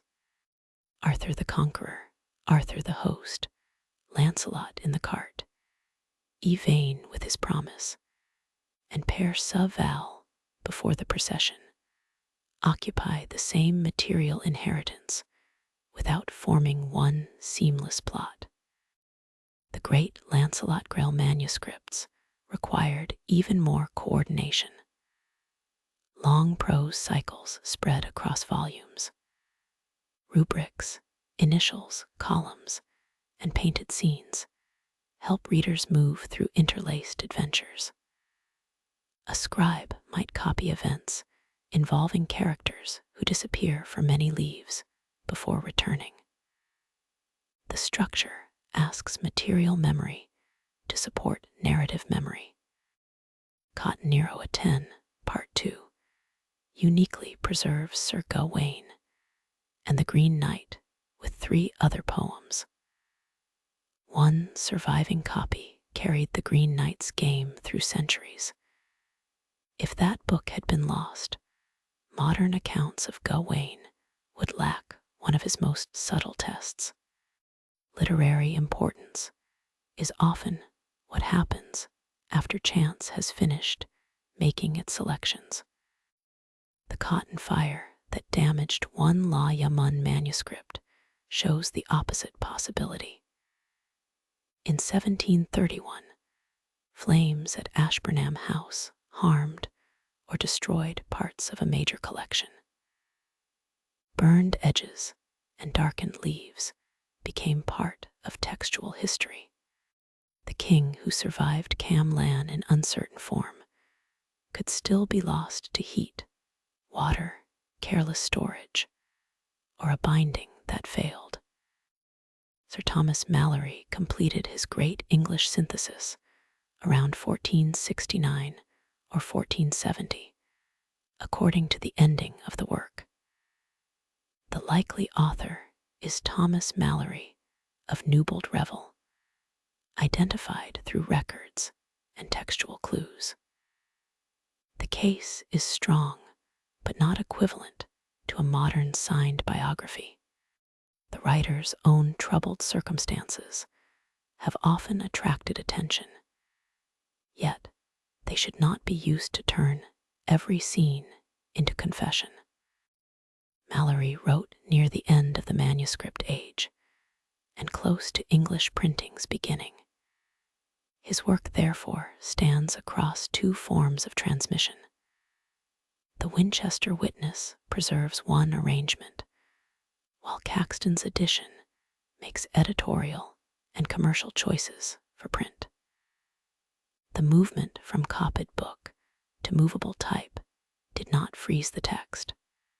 It created another version with enormous later influence. Malory selected from French and English traditions, arranged them, compressed them, and gave their fellowship a powerful cumulative shape. Scholars continue to debate whether the work is best understood as 8 romances or one unified book. The answer is affected by the surviving witnesses and their divisions. Even the shape of the synthesis is part of its transmission problem. William Caxton printed Le Morte d'Arthur at Westminster in 1485. Printing gave the work new reach and imposed visible organization.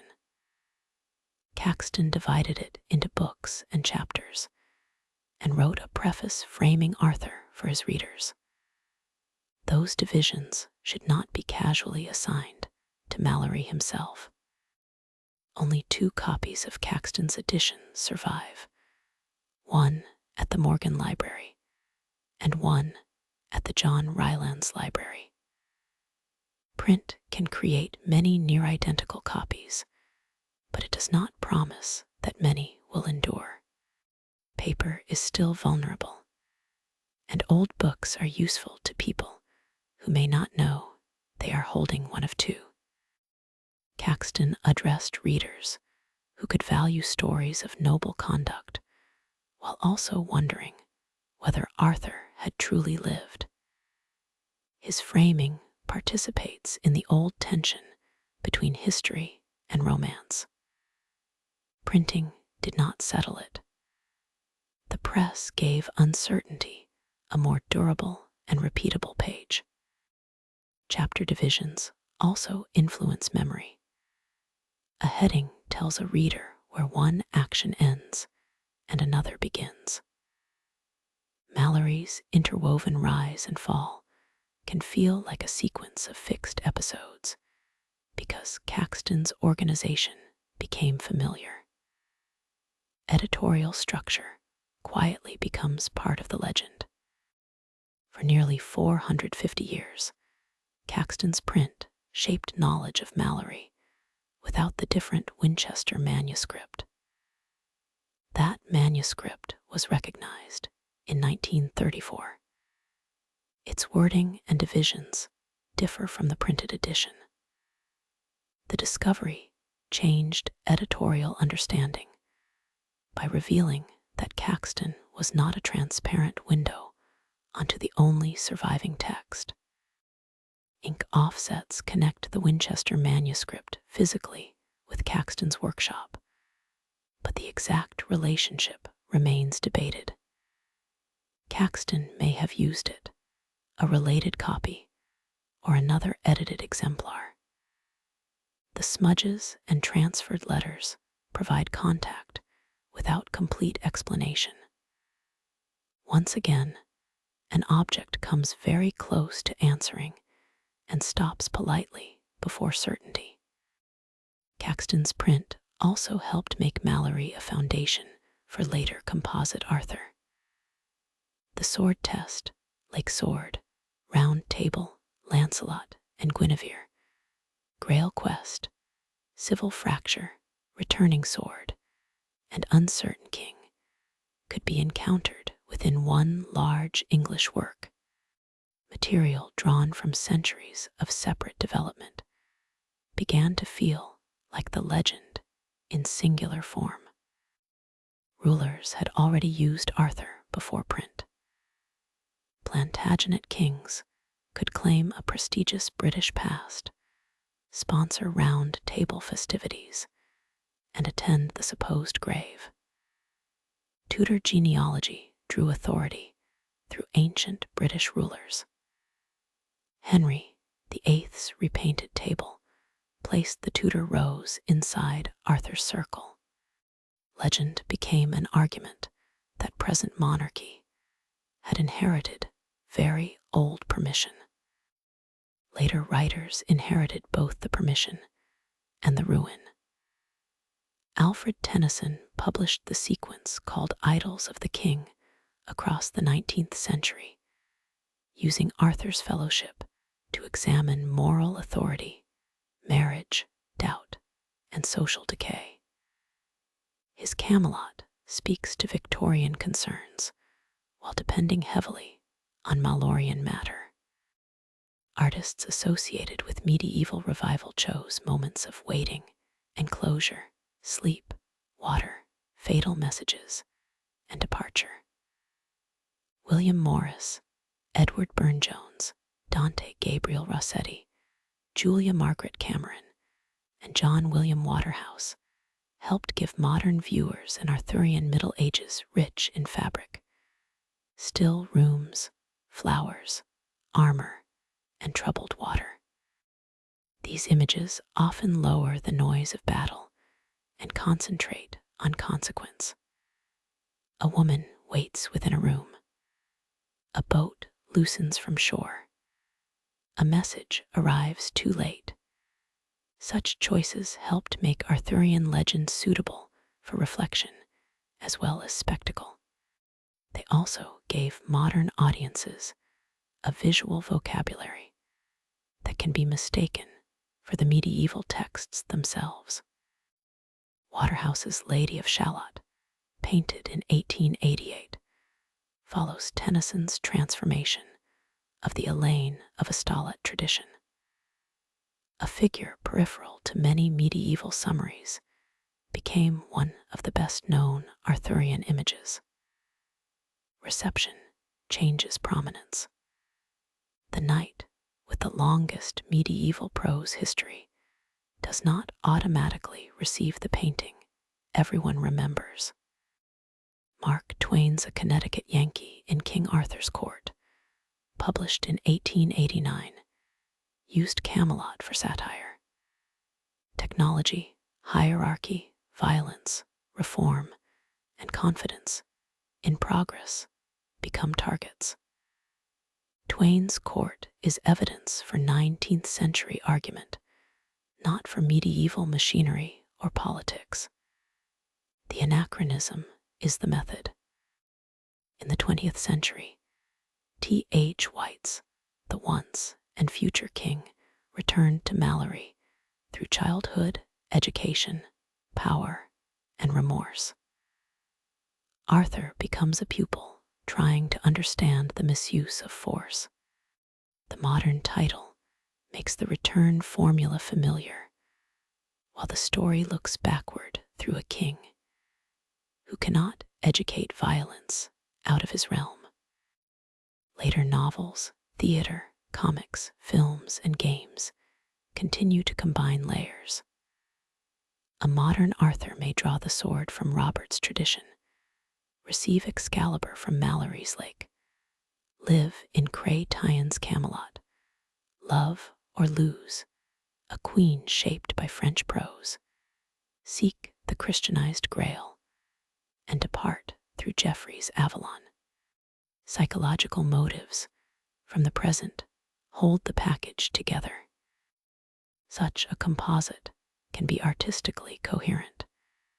It simply should not be mistaken for one story told continuously since the 6th century. Every familiar piece has a history. The seams are not flaws to hide. They show what different ages asked Arthur to become.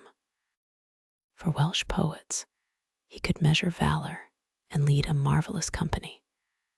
Geoffrey made him a British emperor. Was gave proud knights a circle. Cray Tyen sent individuals away from court to discover what reputation concealed. Prose cycles used the Grail to judge fellowship. Malory made the accumulated world break with unusual tenderness. Later rulers, poets, satirists, and painters took what their own rooms required. No final version has dismissed the others. The historical commander remains possible and unavailable. The Welsh hunter does not vanish when the imperial king arrives. The healer Mordred remains behind the hostile Morgan. The serving vessel remains behind the passion relic and beside the stone. The unknown grave remains even after Glastonbury announces bones. Each version can be opened without forcing the others to testify for it.